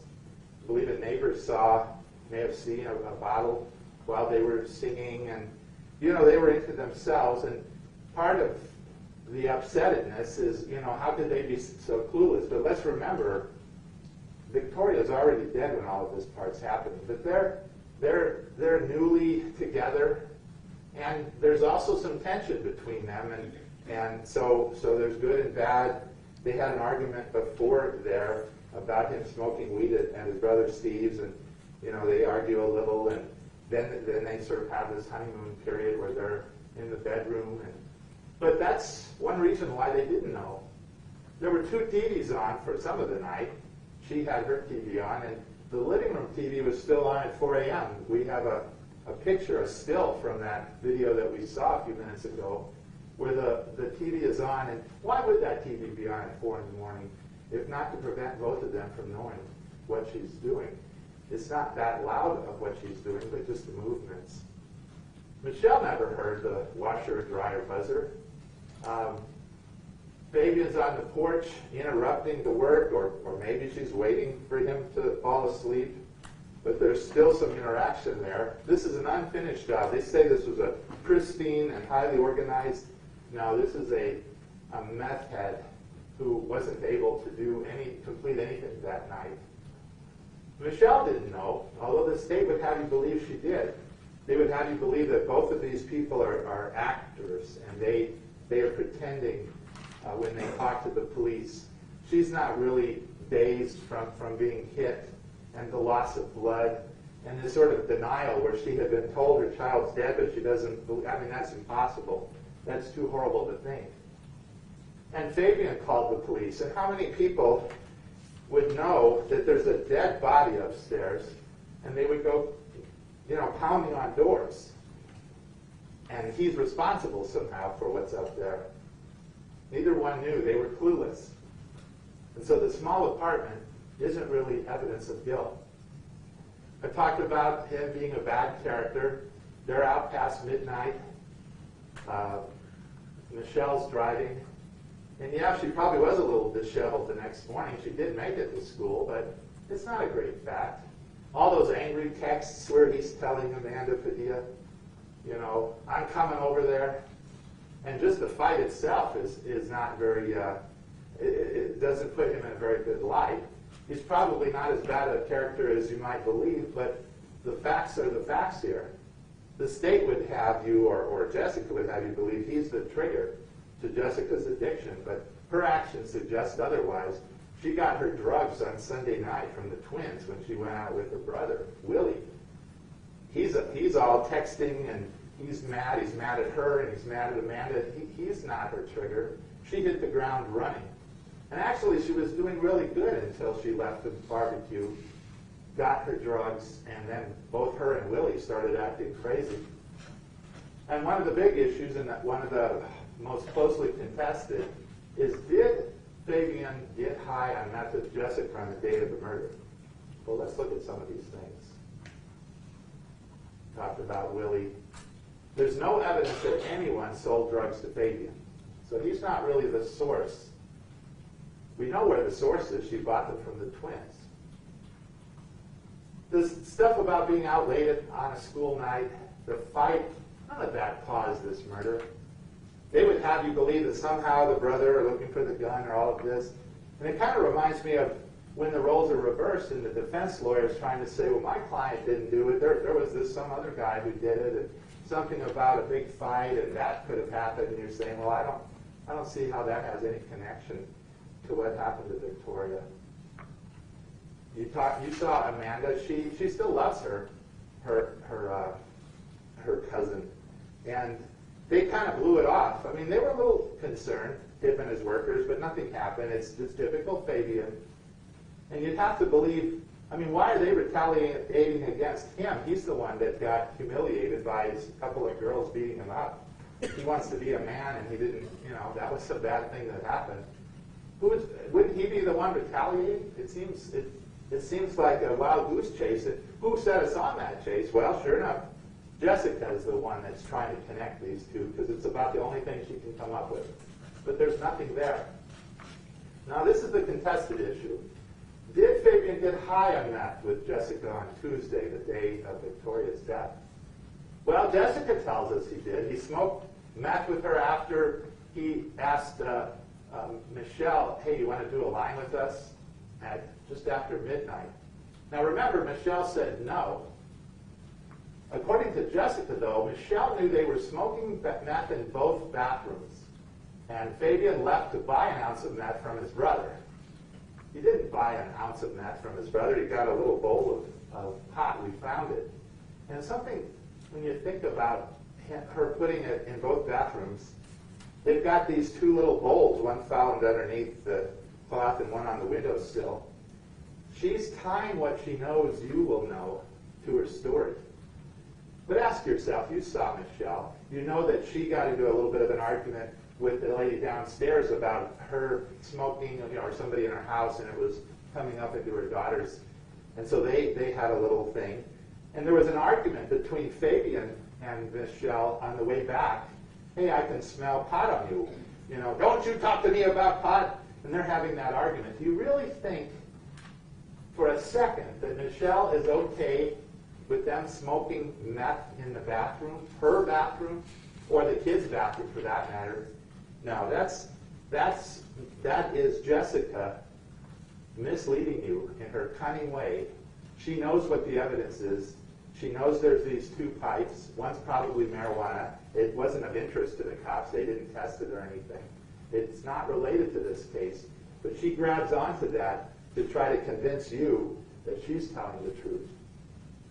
In our opening argument, our prosecutor said, we know that the defendant smoked meth with Jessica after sending that text to Michelle. Well, how do we know? We only know because one person told you that's what they did. The neighbor Sabrina sees Michelle's eyes, gave her an angry look. She also is the one that said she had wild parties, although the one next door said, no, I didn't hear any of that. I just heard in the middle of the day. You could hear that little rumble. when people are walking to and from. Monica, the woman who herself has been convicted of drug trafficking, agrees. And Sullivan, just a few days ago, I think it was yesterday, said, and he's the one that where 911 was called, he said their eyes were dilated. I think he smelled meth, and she had a demon face. This is the kind of evidence we got 50 years ago. But we have hard sciences now, and we have trained professionals. Lieutenant Tovar, he examined all three of those people, and his job is to assess people's physical condition. He's certainly not our expert or anything. He works for the fire department. And he said that Fabian and Michelle were not under the influence. Jessica was psychotic. Michelle was kind of flatlined, but not under the influence. And that's to be expected given what had just happened to her. And the most alert of the three was Fabian. We have a hospital screen. Jessica tested positive for methamphetamine greater than 1,000 nanograms per milliliter. So we know she's on it, and she admits she hid the last of it, I guess, in her mouth or something. I don't know if she swallowed it or not, but she sure had plenty on board. And we have no screening, even though Michelle went to the hospital. Did she have any meth on her? We don't see anything there. And they certainly could have gotten evidence if they even thought for a second that those two people were high on meth or something. Fabian's police video, you decide. You get to watch, I forgot how many minutes, 15 minutes or so. You've seen it once and you can see it again. He's talking to Detective Brown, and he's talking about a domestic violence. And again, either he's a great actor or he really didn't know that there was something more that had happened up there. But you can't see his eyes if he's dilated or not, but you can see he's a fast talker, and he's a guy with a GED level education, but does he seem at all confused? Or you decide. Keep in mind that the detectives who were with him for 9 hours, if they thought he was high on meth or anything, they would have stopped because they can't go forward. Nobody thought that they were under meth. I realize, and you have to think of hindsight, these neighbors who imagined, I think one of them thought, it was one of our witnesses, Diane Del Sano, that they were sort of together on this, and hey, here she is dead. Well, that's not what happened, but that's what neighbors, they've heard that he's charged with murder, and they try to put together their memory. We can't go on human memory of people who are not trained, especially when we have hard science and experienced professions. All right. Michelle screening tests. I think I already did that one. All right. The police found a small amount of marijuana in the nightstand and a pipe in the master bedroom. Okay. Well, we know about the marijuana. That was never a dispute. I mean, there was an argument about the marijuana. They found the marijuana. They find the marijuana pipe. Marijuana. But that wouldn't make him go crazy and do the things that happened that night. Jessica told her sister she was tweaking after Fabian left. And also, Michelle heard some of it, but she didn't hear the whole conversation. She thought Jessica was fine at that point, which is pretty darn close to when they make the decision to leave Victoria home to play and not go with them to his family. But the important thing there is Jessica's telling her sister, hey, I've been tweaking and I'm starting to have paranoia, which apparently from her friends, this is something that's not new for her to be paranoid. The violence is something new. So it really comes down to who do you want to believe, or who can we believe, or who can we believe beyond a reasonable doubt? Is Jessica telling us the truth when she's got all of this he used then and then in the morning? And we're going to see in another slide that one of the defenses is that Michelle's with him the whole day. So when is he getting high on meth with Jessica? Here's the slide, other than when Michelle stayed in the car when Fabian spoke to his brother Joseph, and when he smoked weed at his brother Steve's house, Michelle was with him. There's no really opportunity for him to be smoking meth or bath salts or whatever. So once again, it's Jessica versus Lieutenant Tovar, and I would opt for Tovar. That's what you should do. And we need to be very aware. We need to be cautious about what Jessica's telling us. I told you how she put those two bathrooms together. She's read the case file. She knew where they found the pipes. She testified that Michelle knew that Fabian and she were smoking meth in their bathroom with her knowledge. And even the prosecutor says, well, Jessica probably lied about what she did in this case. That's a huge understatement. Think of what she told her friend Roxanne, and they said, well, they're pointing at each other. But why would she point at Fabian if she knows that Fabian didn't do the murder? It was this unknown man. She's saying, well, you know, she's alive, and I put her to bed, and I go to sleep, and then there's these loud noises, and I go up and, oh, you wouldn't believe what I saw, so I got my iron. And actually, the iron story fits with that pretty good. Unfortunately, science tells us that Victoria was already dead before she brought her outside. The prosecutor says they have not started at 10:30 to chop up Victoria because Michelle's not asleep yet. But Jessica, in her story, is that she told Fabian, and he went into the bedroom right away when they got home. And that's one of the flaws in her story, is that Michelle would have never let Fabian just go into her daughter's bedroom when she's in her pajamas and asleep in the bed. And plus, a lot happens after that. They have tacos, they go to bed. Now, the prosecutor says, we know they were on meth. Well, how does she know that? Well, because Jessica told us. We can't trust Jessica. All right, let's move to the physical evidence, because this is the heart of the case and the biggest misunderstanding by the prosecution. And it's befuddling that it's right in there and they don't see it. There's female DNA, and that points to Jessica, not to some man. They rule out Fabian as a participant, really, if we look at it, and nor does it support any unknown man. Now, this is one of the documents you'll see, and I'm going to blow it up here for a minute, but this is from Exhibit P, which is a couple of the printouts from the Florida lab, which is the real good state-of-the-art lab. Now, you might remember before we went to P the day before, we filled this form out, and we did a run, and this is one of these two columns here. Let's compare. Objection. Maybe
So before I call out the one, I was talking about the day before with Ms. Archuleta from the State Crime Lab. And she ran a comparison. These are two of the four that they got from Victoria's back swabs. One was wet, one was dry. And we compared them with the defendants. And we only called the defendants, because we've got all of his numbers, but we only called them as to where we could compare them. And I think there was one or two that happened to be in common, but basically one of these off and it's not you.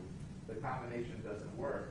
And other than one or two, none of them matched up to the defendant.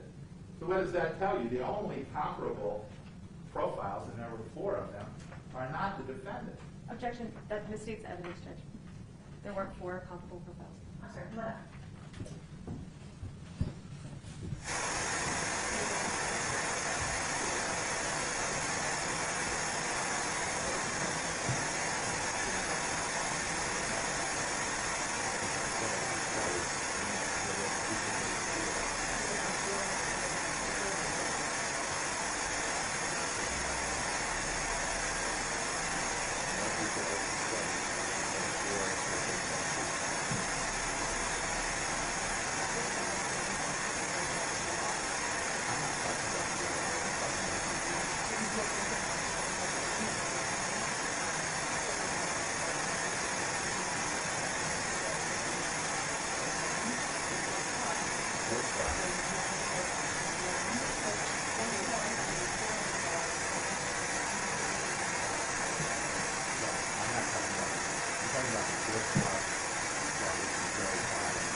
So as I was saying, there's 4 swabs that the state crime lab tested, and these are 2 of them that we're going to see what Florida came up with. And the defendant was excluded from those 4 swabs. Now the Florida crime lab, and keep in mind they only just got tired of waiting. There we go. The Florida lab, and that's what this exhibit shows us, they used, I forgot what the name of their test is, but it's a state-of-the-art test. And they found they didn't have enough DNA to be able to compare this with others. But what they did find is that if we look just at one of the alleles, and we see some of the others have 4 as well, let's pull it all the way up. Objection, Your Honor. These are inconclusive. Approach.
You see, if you can see those spikes, as they call it, computer-generated spikes, and I'll go back one, you can see there's actually 4 different males there.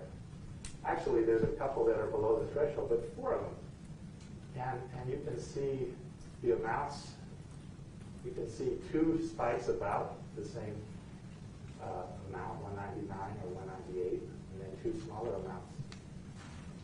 So what does that say?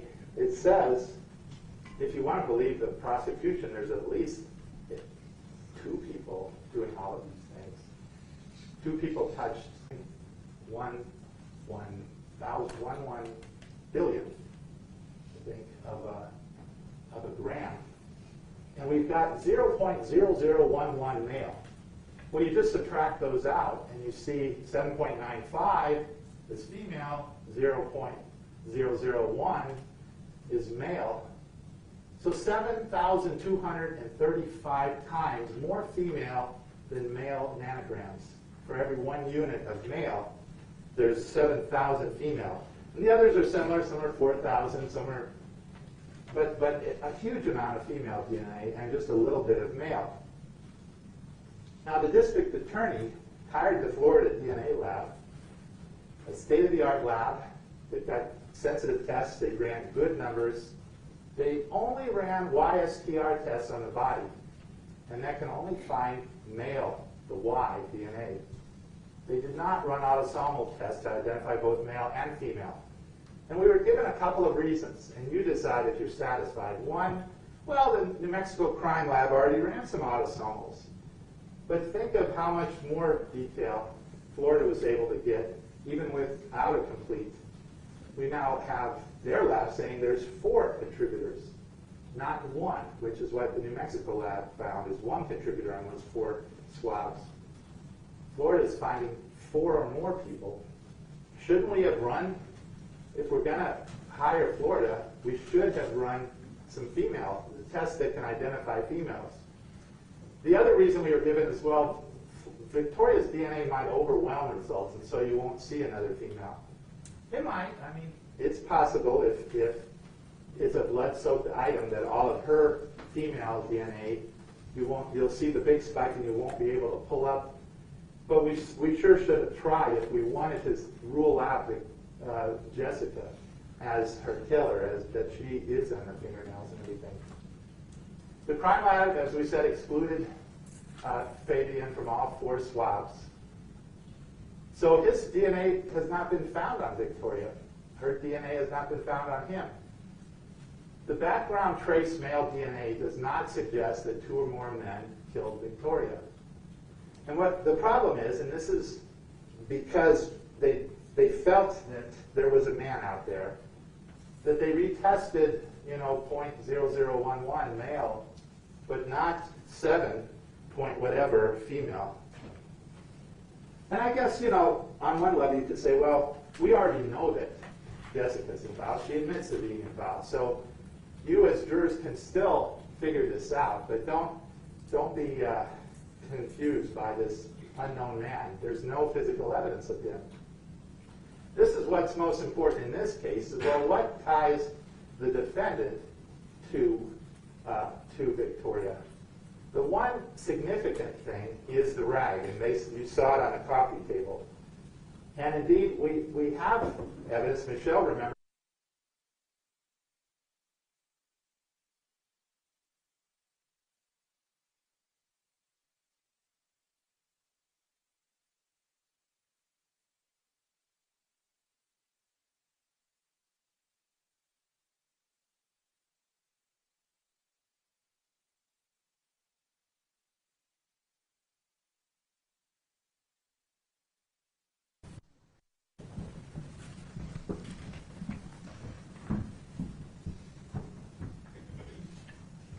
So a couple things. One, I made a mistake. I guess it's not the rag on the coffee table, but a cloth in the washing machine that ties the 2 of them.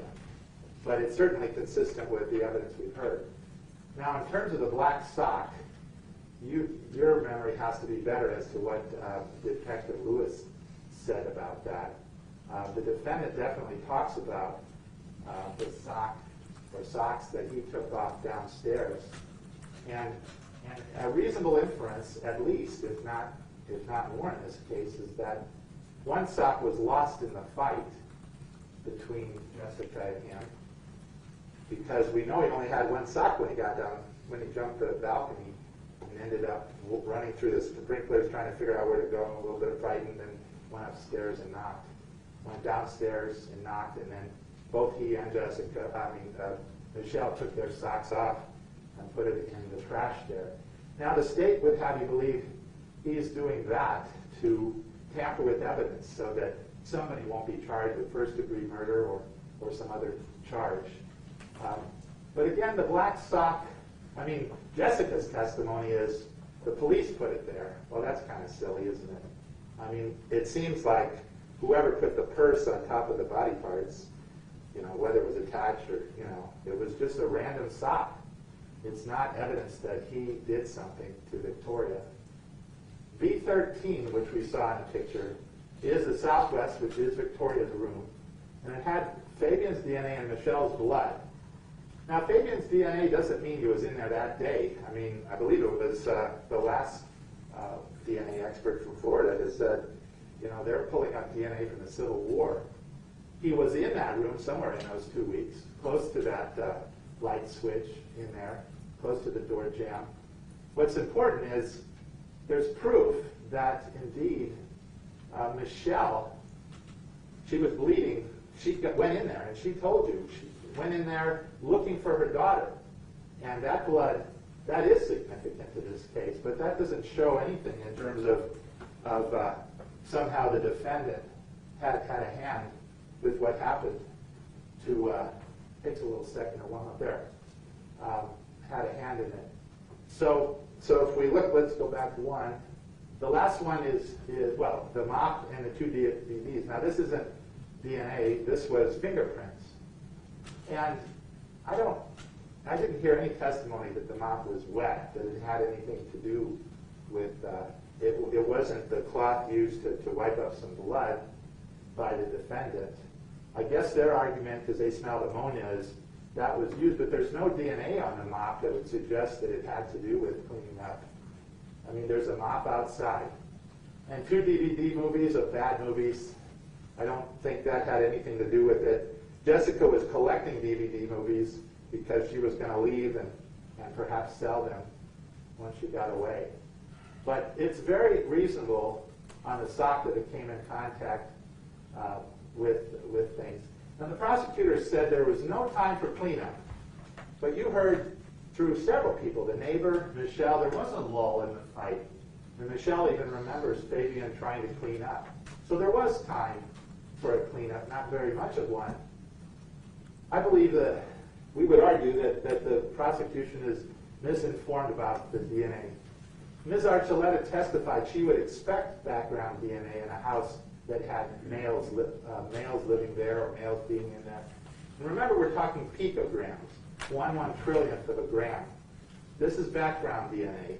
It's not somebody touched part of her body or anything like that. We've seen mail in comforter, sheets, laundry, something that happened after Victoria was cut up.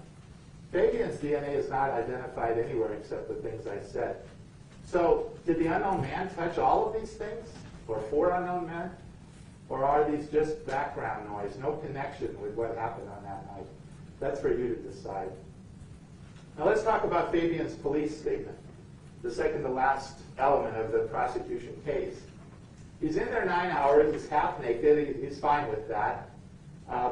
The discussion progressed from being a DV victim to being told that she's dead, and then he's accused of drugging, raping, and murdering Victoria, and then removing her limbs and organs. That would have to be a nightmare of a statement, if indeed he didn't know what happened beforehand. But we'll see, even when we analyze it, what little of his statement that we have, that he really doesn't know what happened there. You decide from the video statement, does he look high on meth or bath salts or psychotic? When did he and Michelle rehearse their story? Somebody said a friend, yeah, a friend, and then she says, she's your effing cousin. Is that an attempt to deceive people about what had happened, that they were hit with an iron?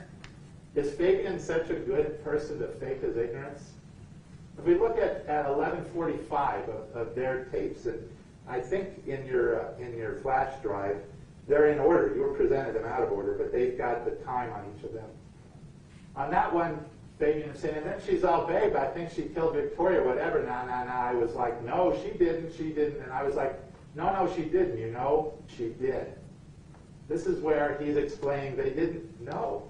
And even when she's told, by the way, your daughter's dead, she didn't believe that. It just didn't seem possible. That is a normal reaction. It's not somebody trying to cover up their involvement in the murder of her own child and everything else. 2838. I think Victoria must have ran up and tried to stop it or do something, and then when Jessica was stabbing, well, what does this tell us? It's not just him, it's the police. They give him, he starts with the iron and then it becomes a knife, and they tell him she's dead, and they tell him that the neighbors heard Victoria screaming, so he's saying, oh my God, so it happened while this thing's happening, and she's fighting and going into the bedroom, and he's trying to put it together, and I'm not there, okay, yeah, I have to be there, all right, I'm there, and I see this. The only violence he knows about is the domestic violence that he was a part of, the iron and the fighting. So he puts the murder with the domestic violence, because that's all he knows. Nobody imagined that she was already dead for 9 hours. 1642. And she was trying to use the iron to take off her leg, did Detective Brown. The iron? Yes, that's what it looked like to me. She was using the iron and she was just, it was crazy. Well, why does he say that? Now, obviously, he didn't see her cut off or try to cut off the leg with an iron. And they told him about legs and arms. But that's the only object he saw. This is the only deadly weapon that he saw, so he tries to put it with what he saw in terms of the murder. The detectives couldn't accept that he didn't know anything about the case. It was very frustrating to them. And as it got weirder, where they're saying that there was sex and meth and everything, then he knew, well, this is just ridiculous. I mean, I sort of bought into the first part that it happened right there, and so I disbanded what I knew because I didn't want to get charged with murder. Jessica had to be the one that did it. He enlarged it, but it kind of tells you that he doesn't know much. This is an important slide. If Jessica's story were true, if it's true that she told him either right away or at some point, hey, this man came in, killed Victoria, and said it's all your fault, he would not pretend he saw Jessica stab Victoria to death like he saw. And by the way, none of that happened when she's alive. Now, they're trying to say that he knew she'd been dead for hours.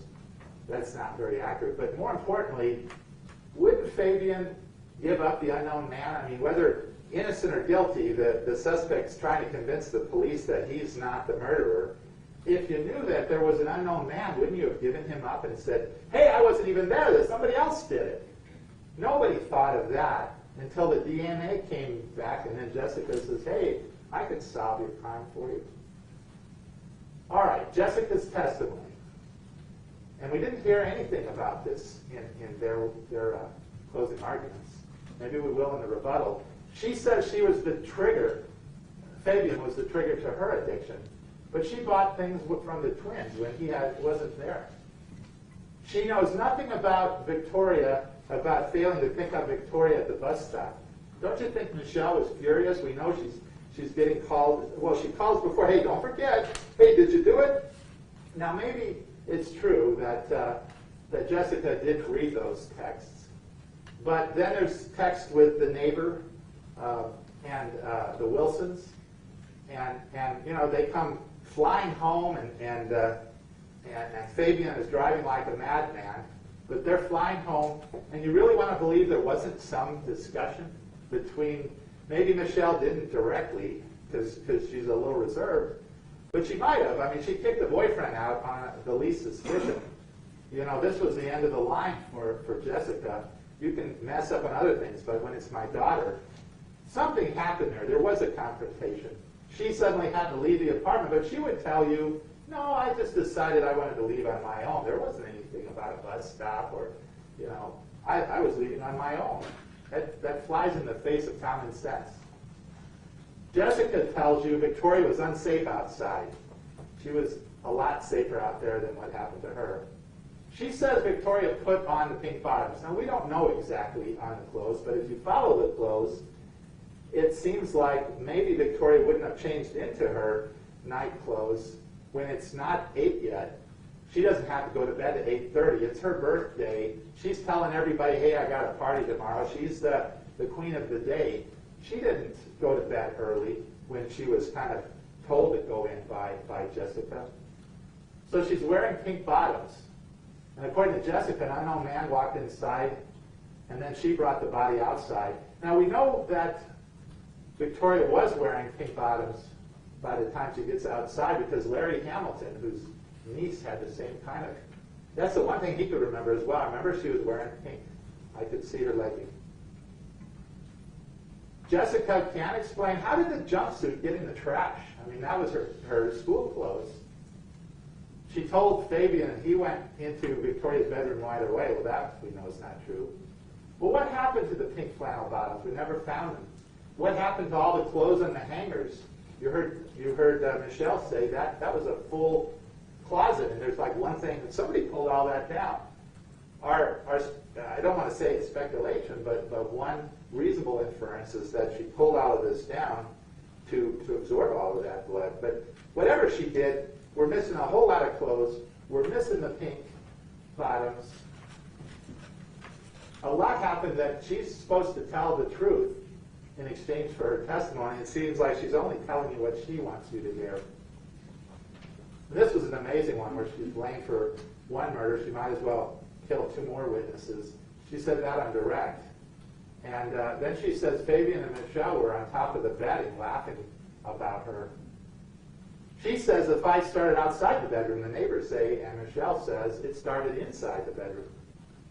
She says she told Michelle, your baby is dead, to see her reaction. She says she only hit Michelle once. We know that's not true. And she says she never hit her cousin Fabian. Well, let's look at the joke part. What do you think is going on in the room? Asked the district attorney. I'm thinking they're thinking this is a joke, and the joke's on me. Explain that a little more. Explain what you mean. Did you think Michelle knew at this point? At that point, I did. How would she have known? Well, Fabian told her maybe. That's why she was staying awake in the room, waiting for him to go in and out. And so tell me what you mean by you're thinking it's a joke. I felt like I was being set up to commit this crime. Well, not commit the crime. Oops, she made a mistake there. But to be in a situation. And they were just laughing because I was panicking and I was participating. This is a person suffering from some sort of delusion. Now, Dr. Wellner, we know, examined Michelle Martens. And that's to explain, well, what? It wasn't the police's fault that they extracted all these false statements about meth and sex and just a crazy story. So they examined Michelle, but shouldn't somebody have examined Kelley? I mean, the defense can't dangle out, hey, you've got 200 years. If you want to get a few less years, let's do an examination. But wouldn't that be helpful for you to a jury to see, is Jessica a little bit off? Does she have some sort of mental illness? This is where she talks about it being worth it. I lost it. Why? The fact of everything that happened to Victoria, I just couldn't handle it mentally, and I was afraid. And I felt I was going to go back to prison, so I might as well make it worth it, and I was going to go to kill Fabian and Michelle as well. That you don't see on the stand every day. The star witness for the prosecution saying, well, I'm already going to get blamed for one murder. I might as well make it worth it and kill two more. Doesn't that whole incident tell you that they're not conspiring with her? They have to be eliminated. She doesn't want to leave any witnesses. Kill them, burn the place down, and everything's good. This is her crime, not theirs. Why would killing them make it worth it, asked the DA? Because I was already going to go down for the murder. All right, here's another one. Her reaction. You're fighting her, the question, trying to kill her with the iron, and she's coming out of the bedroom. Why at that moment of all moments did you say your baby's dead? I think this is my question to her. I wanted to see her reaction. And we heard from Michelle today. She says, and a little confusing what her voice was. Was it a vaguely heard, I think is what she meant. I'm pretty sure she's in the room with the door locked, not sure on that. But she says, by the way, your baby's dead. That is somebody that is, I mean, why would you want to know the mother's reaction to that? This isn't some man who unknown man did it and you feel horrible that it happened. You want to know her reaction, you know. That's pretty sick. Jessica's testimony, and we've gone over this, denies the pink pajamas, doesn't know about the jumpsuit, wears Matthew's blanket. She's cleaning up something that's urine, not because it's Victoria's urine from being killed, but it was Matthew's urine. Who's going to remove evidence of his or her crime? The killer couldn't. He's already gone, if you believe it. But we submit only the killer needs to get rid of evidence of his murder, of the murder he committed. All right, let's quickly look at the facts. And what we're going to do is, on the left column is if it's all Jessica. Whatever this action is, it's all Jessica. And on the right column is going to be they did it, whether it's the unknown man or it's Fabian or somebody else. And we're going to do this because there's only a couple of facts that we're disputing. Mostly we know what happened. We don't know who killed Victoria, which is a big one, and who dismembered her. Those are the two big ones. But one way it's hard to predict human behavior, and it's hard to go back even with hindsight, but sometimes what you do just before and just after an action can help you fill in the blank of the one you don't know. And I hope you can read this. It's a little smaller print, but who left the coming home barbecue with Willie? Well, that's Jessica. Who bought meth from the twins? Jessica. Who spent the night with Martinez? I think somebody drove him over there. But she didn't go back to Amanda's, which was her plan. She went somewhere else. Who offers Fabian, who offers Michelle a line? And Michelle says no. Once again, it's Jessica. Who doesn't pick Victoria up at the bus stop? Jessica. Who brings Victoria inside and the neighbor sees? It's Jessica. Well, we don't know who strangled Victoria yet, but we know it's not Fabian. He wasn't there, and it's not Michelle. Who changes Victoria's clothes? Well, again, Jessica. Who carries Victoria outside? Jessica. And now we don't know who removes the limbs and the organs. Well, let's think for a second. Detective Lewis gave the opinion that sometimes we've seen people cut off arms and legs to lighten the load. And indeed, when she brought her outside, she was struggling because she was too heavy. We call it dead weight.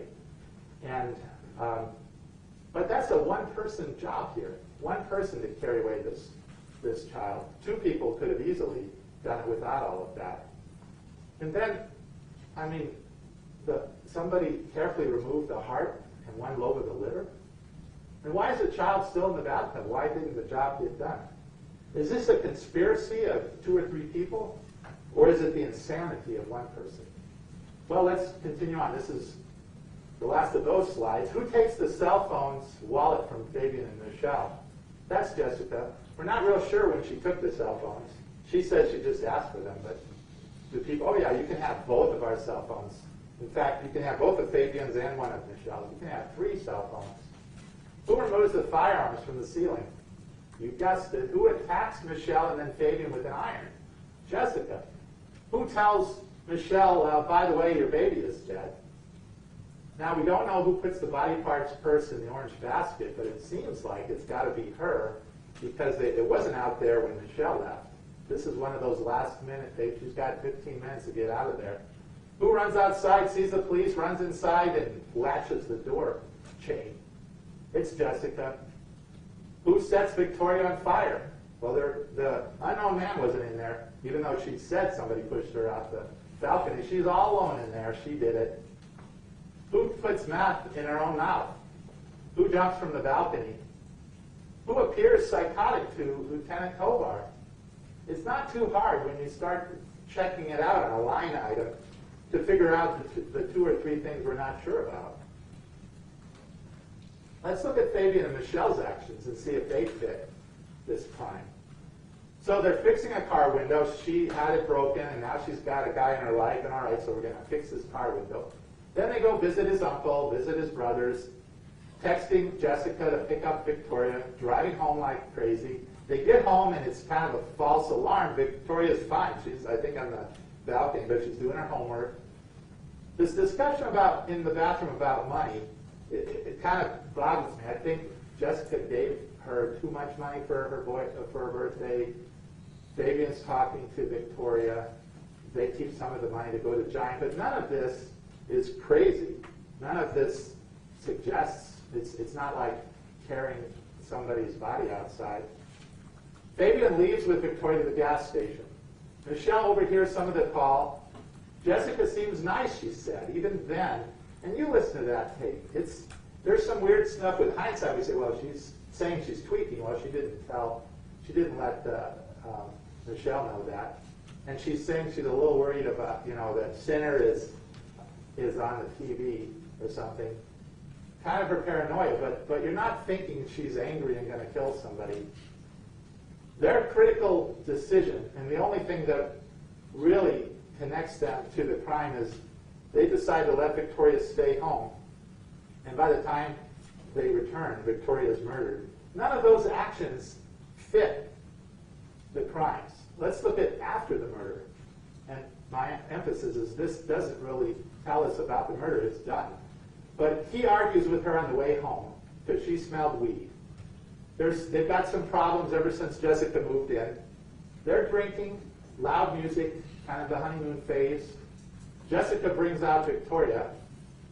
They go about texting other people, I guess, at some point, and it's not something that's great to know as far as his character, but he's texting another girl, probably while he's in bed with Michelle and she's asleep or whatever, and he's texting. But those activities are not consistent with doing what Jessica was doing. None of that has anything to do with the murder. She says she fell asleep, Michelle did, on Fabian's lap. She would have noticed if he left.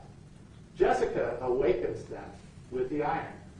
So many stitches, more than one hit. Michelle remembers Fabian cleaning up her blood. The attack resumes. Michelle runs into Victoria's bedroom. She doesn't know where Fabian went. And then that whole, by the way, there's no real time to rehearse stories. They matched one another because it was pretty close to what they remembered. It's close to the truth. Here's a big one. Why, if Fabian knew, why would he go pound on doors to call 911? There's a saying in the Proverbs, the guilty flee when no man pursues. Well, there were cops pursuing her, and the innocent are as bold as a lion. Well, Fabian's not an innocent man, and he's not as bold as a lion, but he was pounding on doors trying to get help for both Michelle and Victoria, as he knew at the time. He didn't run away, and that's what he would have done if he had known. All right, let's apply the law.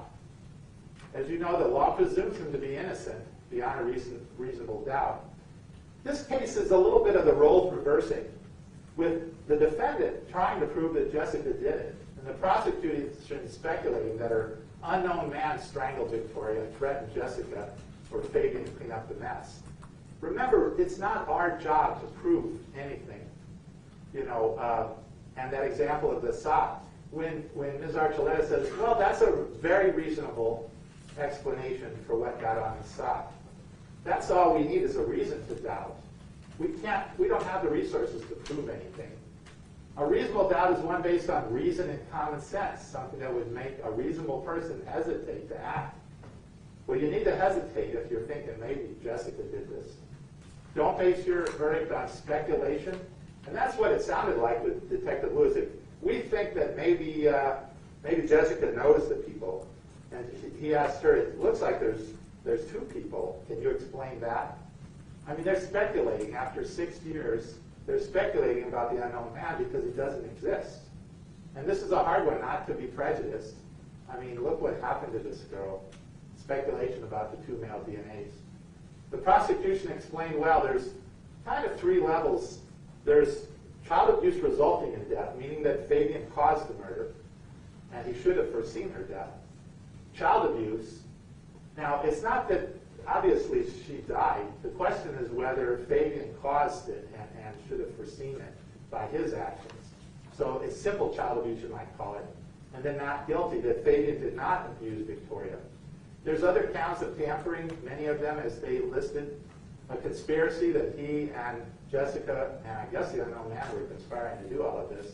There's a lot of special interrogatories as to the tamperings, where you have to decide if you're finding him guilty of tampering, was it to avoid prosecution for murder, in the first degree murder, the second degree, or child abuse resulting in death, or was it just tampering with evidence to avoid prosecution for simple child abuse? We're hoping you don't have to sign those, but that's what you'll be asked to do if you find him guilty. So this is the language that is in both the greater offense, child abuse resulting in death, and let me try to pull this up, and the lesser of simple child abuse. And so they're talking about drugs on the date, and that's Jessica saying that he was using drugs, engaging in threats of violence at the barbecue, opening up the possibility of retaliation. So that's the unknown man, that he came in because of what happened at the barbecue, and putting Victoria in Jessica's care, knowing that Jessica was violent, which she wasn't violent before this, despite what the defendant said to the police. Paranoid, well, she was paranoid, but that doesn't mean she was going to kill somebody, and under the influence of methamphetamine, which wasn't that obvious. Did his conduct result in the death? I mean, the only fatal decision made is Victoria can play at home and will come right back. That's the nearest in time to this. Putting Victoria into care. Decision by Fabian and Michelle to let his cousin stay in her apartment. I mean, we knew she was just out of prison, so you might think she might be dishonest, slip into her old ways. Maybe there was violence if you confronted her about what she was doing. But what is not foreseeable is murder or dismembering limbs or removing organs or getting attacked with an iron or burning Victoria's body or being blamed by Jessica, those things were not at all foreseeable. She seemed to be doing fine. Fabian's suggestion, Michelle's decision to allow Victoria to continue playing in her safe neighborhood on her 10th birthday with limited adult supervision until they return, is not child abuse that resulted in her death. It was the worst decision of Michelle's life, but their actions did not cause the death. That death was not foreseeable. Fabian did tell police she was violent because she had just tried to kill Michelle and him, and they should arrest her for the murder, not him. There's not really much history of drug, I mean, there is a history of drug abuse, but not of violence. I guess she robbed somebody at some point, although she doesn't have a record of that. The defendant's act was a significant cause of death. This is what the instruction says. If it was an act which in the natural and continuous chain of events, uninterrupted by an outside event, resulted in the death and without which the death would not have occurred. What did Fabian do that was going to lead to her death? Nothing. There was an outside event, Jessica. The death was foreseeable as a result of exposing her to an unsafe environment. Well, nobody saw this coming. Her friends, she was babysitting people. Imagine if she babysat her friend, I think it was Roxanne or somebody, it was Amanda Padilla, was supposed to come and babysit her kids, and that didn't happen. Nobody saw it coming. Even Michelle said the change was very sudden. These are not, highly educated people that can identify mental illness and say, hey, she's a danger to herself and others. They needed to have an intervention, and they didn't have one fast enough. But that doesn't mean you're guilty of child abuse resulting in death. The prosecutor said it was obvious something horrible was going to happen to Victoria. That's only hindsight. It certainly wasn't obvious that 1 to 2 John Does were going to strangle Victoria. They're not real people. Fabian and Michelle did not know, in other words, see in advance, that Jessica was about to have an extreme mental breakdown. And they certainly didn't know about this unknown man. The unknown man is awfully convenient. It explains everything Jessica did. Well, why? I remember asking her, why did you set the body on fire? Well, that's so that the unknown man would know that I did what he told her to do. And why didn't you tell your friends about the unknown man? Well, I was afraid he was going to come get us. Why didn't you call for help when you saw this child kid? Well, there's the unknown man. He explains everything.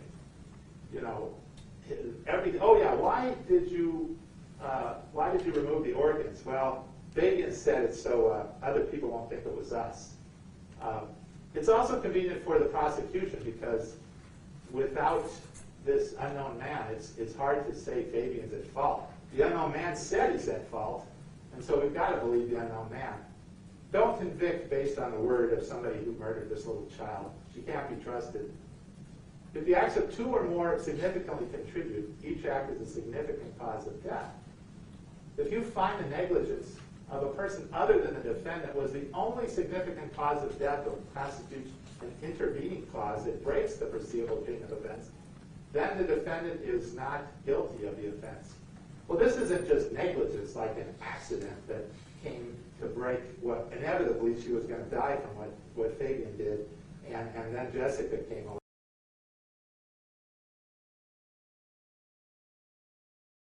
Inevitably she was going to die from what Fabian did, and then Jessica came along. This is somebody who deliberately killed this child for whatever reason.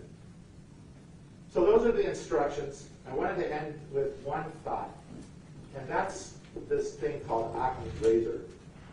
And I first learned about it in a silly sci-fi movie called First Contact, and I read about it. It's about this monk from the Middle Ages, and he was called William of Ockham. And he had this theory, which we all think is a good theory, that if you've got 2 different hypotheses, you're not sure, is it A or B? Generally speaking, the hypothesis that's simpler, that involves less entities, is probably the correct hypothesis. And here we've got the prosecution theory that we have several criminally insane people. The unknown man who just walks in and strangles her for retaliation for something that never happened. Jessica, who is removing body parts and burning Fabian for helping her. Michelle, who knew and didn't tell anybody. Or we have one criminally insane person. It's just Jessica. Thank you. All right, thank you. Thank you, Rebecca. Thank you, guys.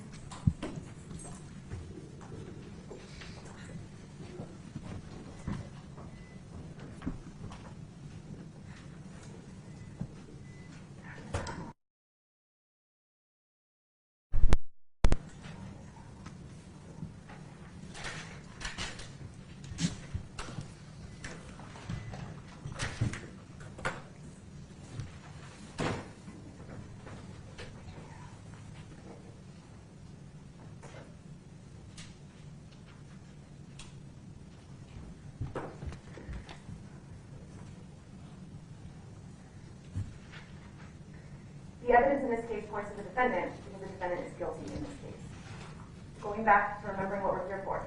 Not to solve the murder, not to figure out if Jessica did it, or if John Doe did it, or if they did it together, or if Fabian did it. Those are not the charges.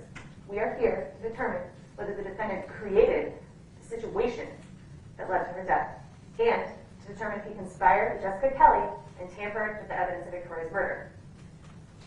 No one has demonized the defendant.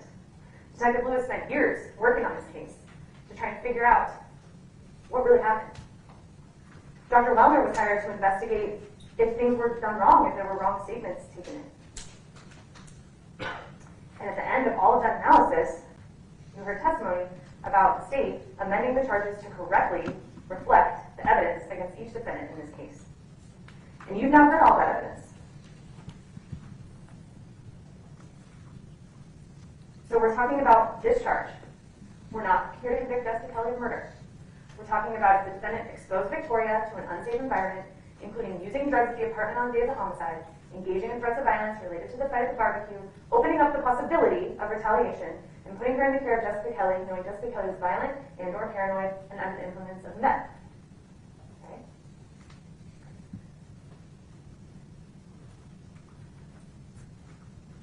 What does this mean? Let's boil it down again.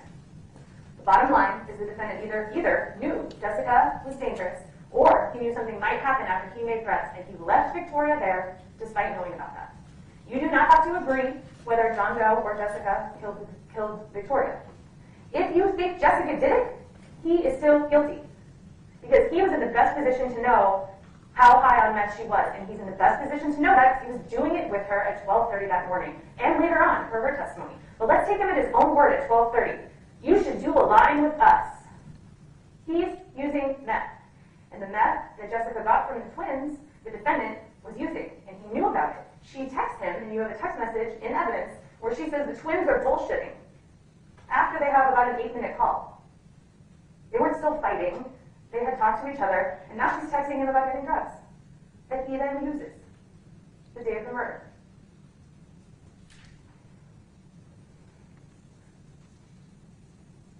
When the defendant, in his statement to the detectives the day of the murder, talks about the stabbing that he sees, he doesn't say that she's not dead. He's describing the evisceration that he participated in or witnessed. He calls Victoria it. Another time he calls her the body. He knew in that interrogation she was dead. You have all the clips. You can go back and listen to what he says. Absolutely. Is he putting all the blame on Jessica? Sure. He's not inventing it. He saw it. He helped with it. Come back to this in a second. How do we know he participated? Let's look at the laundry. The defense is incorrect. The towel on the coffee table has Michelle's blood that was used to clean the carpet in front of the kitchen table or the dining table. What's in the laundry is a white hand towel with Victoria's blood, not unknown blood, not random blood from somewhere else. It is Victoria's blood and his DNA. On the bath towel, we have biological material consistent with her being dismembered, being eviscerated. The same biological material we see in her room on the blanket, we see on his sock in the laundry basket, we see in the kitchen sink.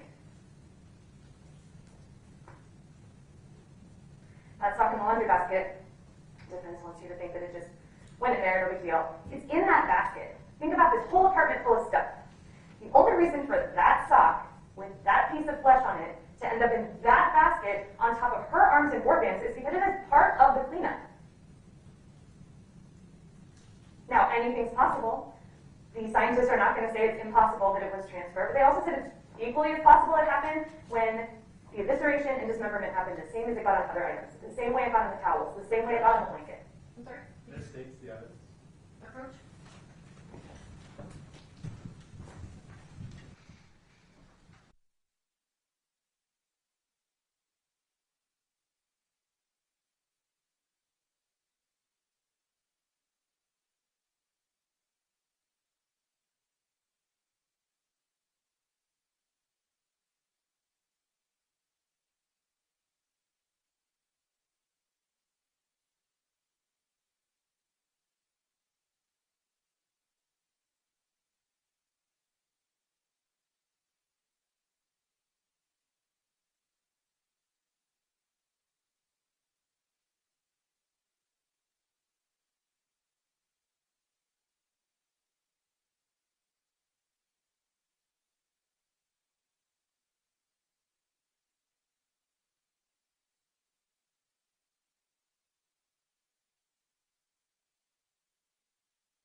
flesh from Victoria got onto that sock when the defendant was cutting up Victoria. That's how it got there. There's no other reason for that one piece of clothing out of that whole apartment to end up in there. It was an important thing to get rid of. And think about what it is on top of that bag.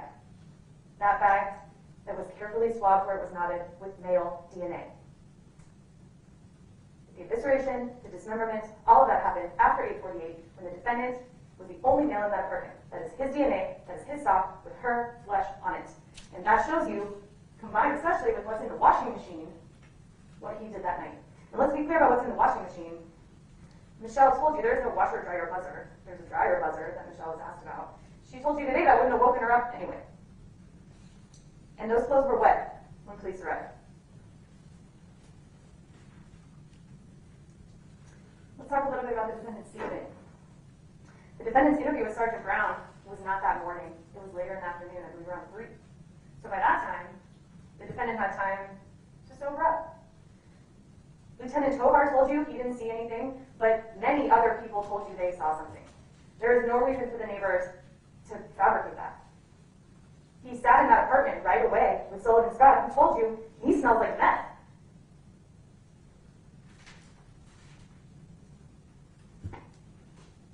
You heard Monica talk about smelling drugs being smoked on the balcony. The defendant spent a lot of time on the inside of the apartment, but he wants you to ignore what happened outside the apartment, specifically the 1:20 or 1 a.m. to 1:30 conversation that Monica heard. What are we going to do? Well, if he's asleep in bed with Michelle, then he has nothing to worry about. But he's not. He's on the balcony trying to figure out what to do. Sabrina heard him say, "Why are you tripping on me, Jessica?" And "Don't do this here, Fabian," in response. The defense may not see any connection to the barbecue and want to downplay it, the same way Amanda Padilla understandably does. No one wants to be a part of this case. You heard Detective Lewis say, as soon as I tried to start investigate that barbecue and who those guys were, total stonewall. Nobody wanted to talk. You heard him say that he tried to get names from Angela who came over. And he didn't give them any names. He didn't know their names. But now suddenly they're workers coming by for paychecks? That seems like an easy way to get their names. That's not true. These guys were called over because the defendant made some credible threats. That's the only reason you call people over. And look at the phone records. Over and over and over and over, he's calling his brother. Right after he says, "I'm going to get my brother." The next day, more conversations with his brother, searching for guns, reaching out to his brother's acquaintances right after he searches for guns, using different phones to try and call those people. Continues searching for guns the next day. And the day of the murder, he spends a whole day bouncing around his uncles, his brother Steve's, his brother Joseph's, back to the uncle, all over the place.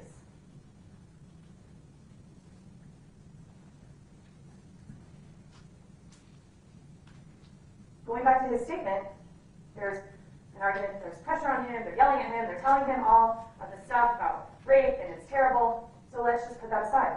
Let's take him at his word on October 23rd, 2017.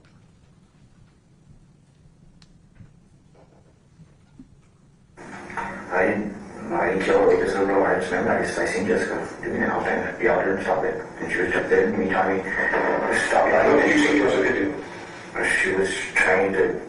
She was just like trying to get rid of Victoria. Her body. He admitted it to Detective Lewis in 2017. Now, he didn't take responsibility for it the same way Jessica won't. That's to be expected, so we have to look at the physical evidence that shows us that, yes, he was involved.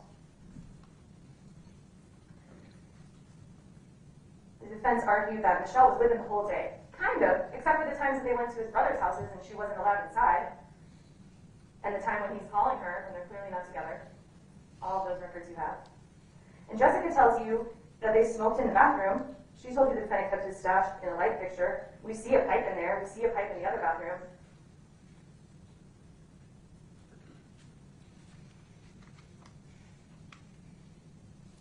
You'll have to rely on your notes for this, but I don't have any memory of Jessica saying he went right into the bedroom. But even if she did, Michelle's not that vigilant. You heard her describe herself as being very vigilant about her kids after what happened with her ex-boyfriend. But we also heard that the defendant took Victoria to a bathroom by himself earlier. We also heard about how her ex-boyfriend snuck into Victoria's room without her knowing.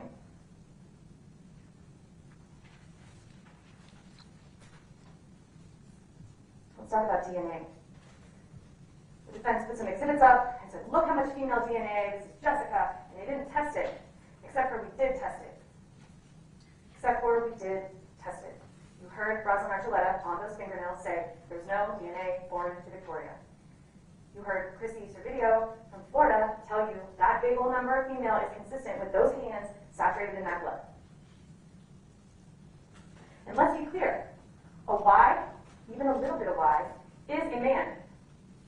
And that's just science. So just a little bit of male doesn't mean it's not a male. Talking a little bit about the back, the 4 swabs from the state lab are 1 person. You heard Rosalind Archuleta tell you that. Consistent with 1 person. It doesn't match the defendant. Then Florida tests, not all 4 of those swabs, by the way. They test a couple of those swabs and they get a mixture. Let's just be real and clear. Transfer of DNA happens. No one has ever said, and the state does not allege, that 1 or more John Does came over. That's not what anyone's saying. What we're saying, what Rich Lewis is saying, is that you have to look at this with a rational perspective. That much male DNA on that little girl's back, when she's cleaned, when she's washed, when she's set on fire, is consistent with that being a real piece of evidence, a real person. The rest of her is all washed away. So sure, is some of that potentially transferred? Absolutely. Absolutely. But that big amount where we got the profile matters. And the little amounts still matter. Where they are matters.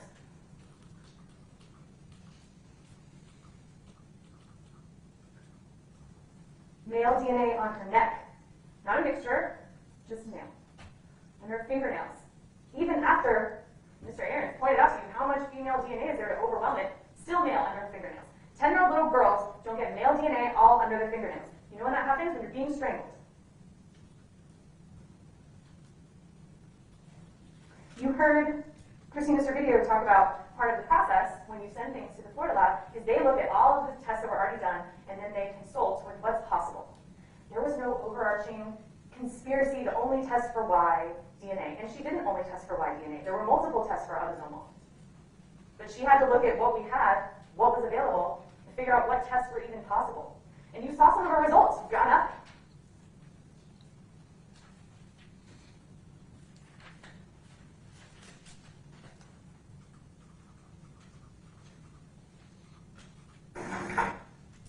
The defendant read you part of the transcript from Jessica's testimony, but let's read the rest. So he called Jessica sick when he said that Jessica, when she hit Michelle Martens, said, I want to see her reaction. Let's see what she really said in trial. She said, I wanted to see her reaction. Why in that moment did you say your baby's dead? I wanted to see her reaction.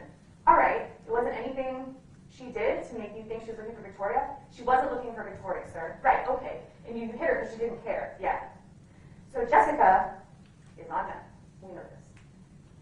What she's perceiving is that she's in this situation with this kid and this cleanup and this guy who's helping her, and suddenly he's over talking to Michelle, and she thinks that he's told her. That's what she testified. She thought at some point Michelle knew, and Michelle didn't have the right reaction, and that made her mad. And whether or not that's rational, I would submit it's not, because we're talking about meth.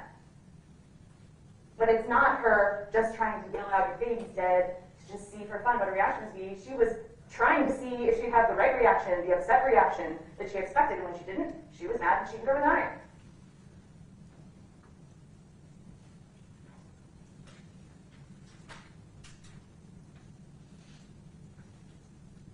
So let's talk about reactions some more.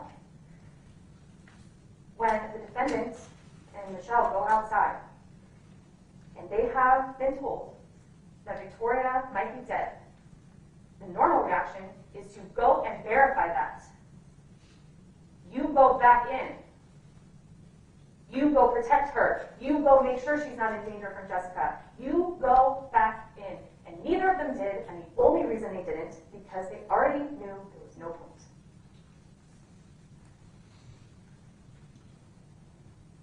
Jessica told you that nothing she did that night made sense. She said I wasn't rational. If I hadn't been high, I would have made a million different decisions. Everything would have been different. She would not have done any of that.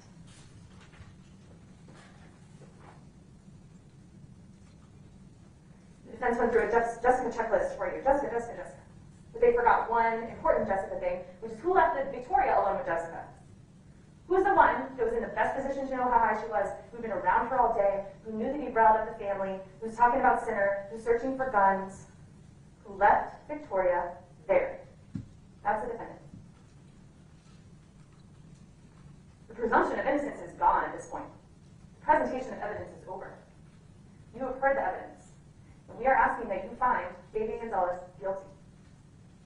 intentional child abuse resulting in death. Thank you. All right, thank you. So at this point, obviously, we're going to conclude for the day. I'm going to bring everybody back at 9 o'clock on Monday. I will have one instruction for you before you actually start your deliberations. So as far as the recess instruction that we've given you in the past, that instruction still applies. In other words, you need to avoid all news accounts of the case. You need to avoid discussing the case with anybody, including each other. And then once you actually go back to deliberate Monday morning, that's when you can start discussing the case with each other, but not with anybody else, and continuing to avoid any news coverage. Okay? So we'll see you back here at 9 o'clock on Monday. Thank you.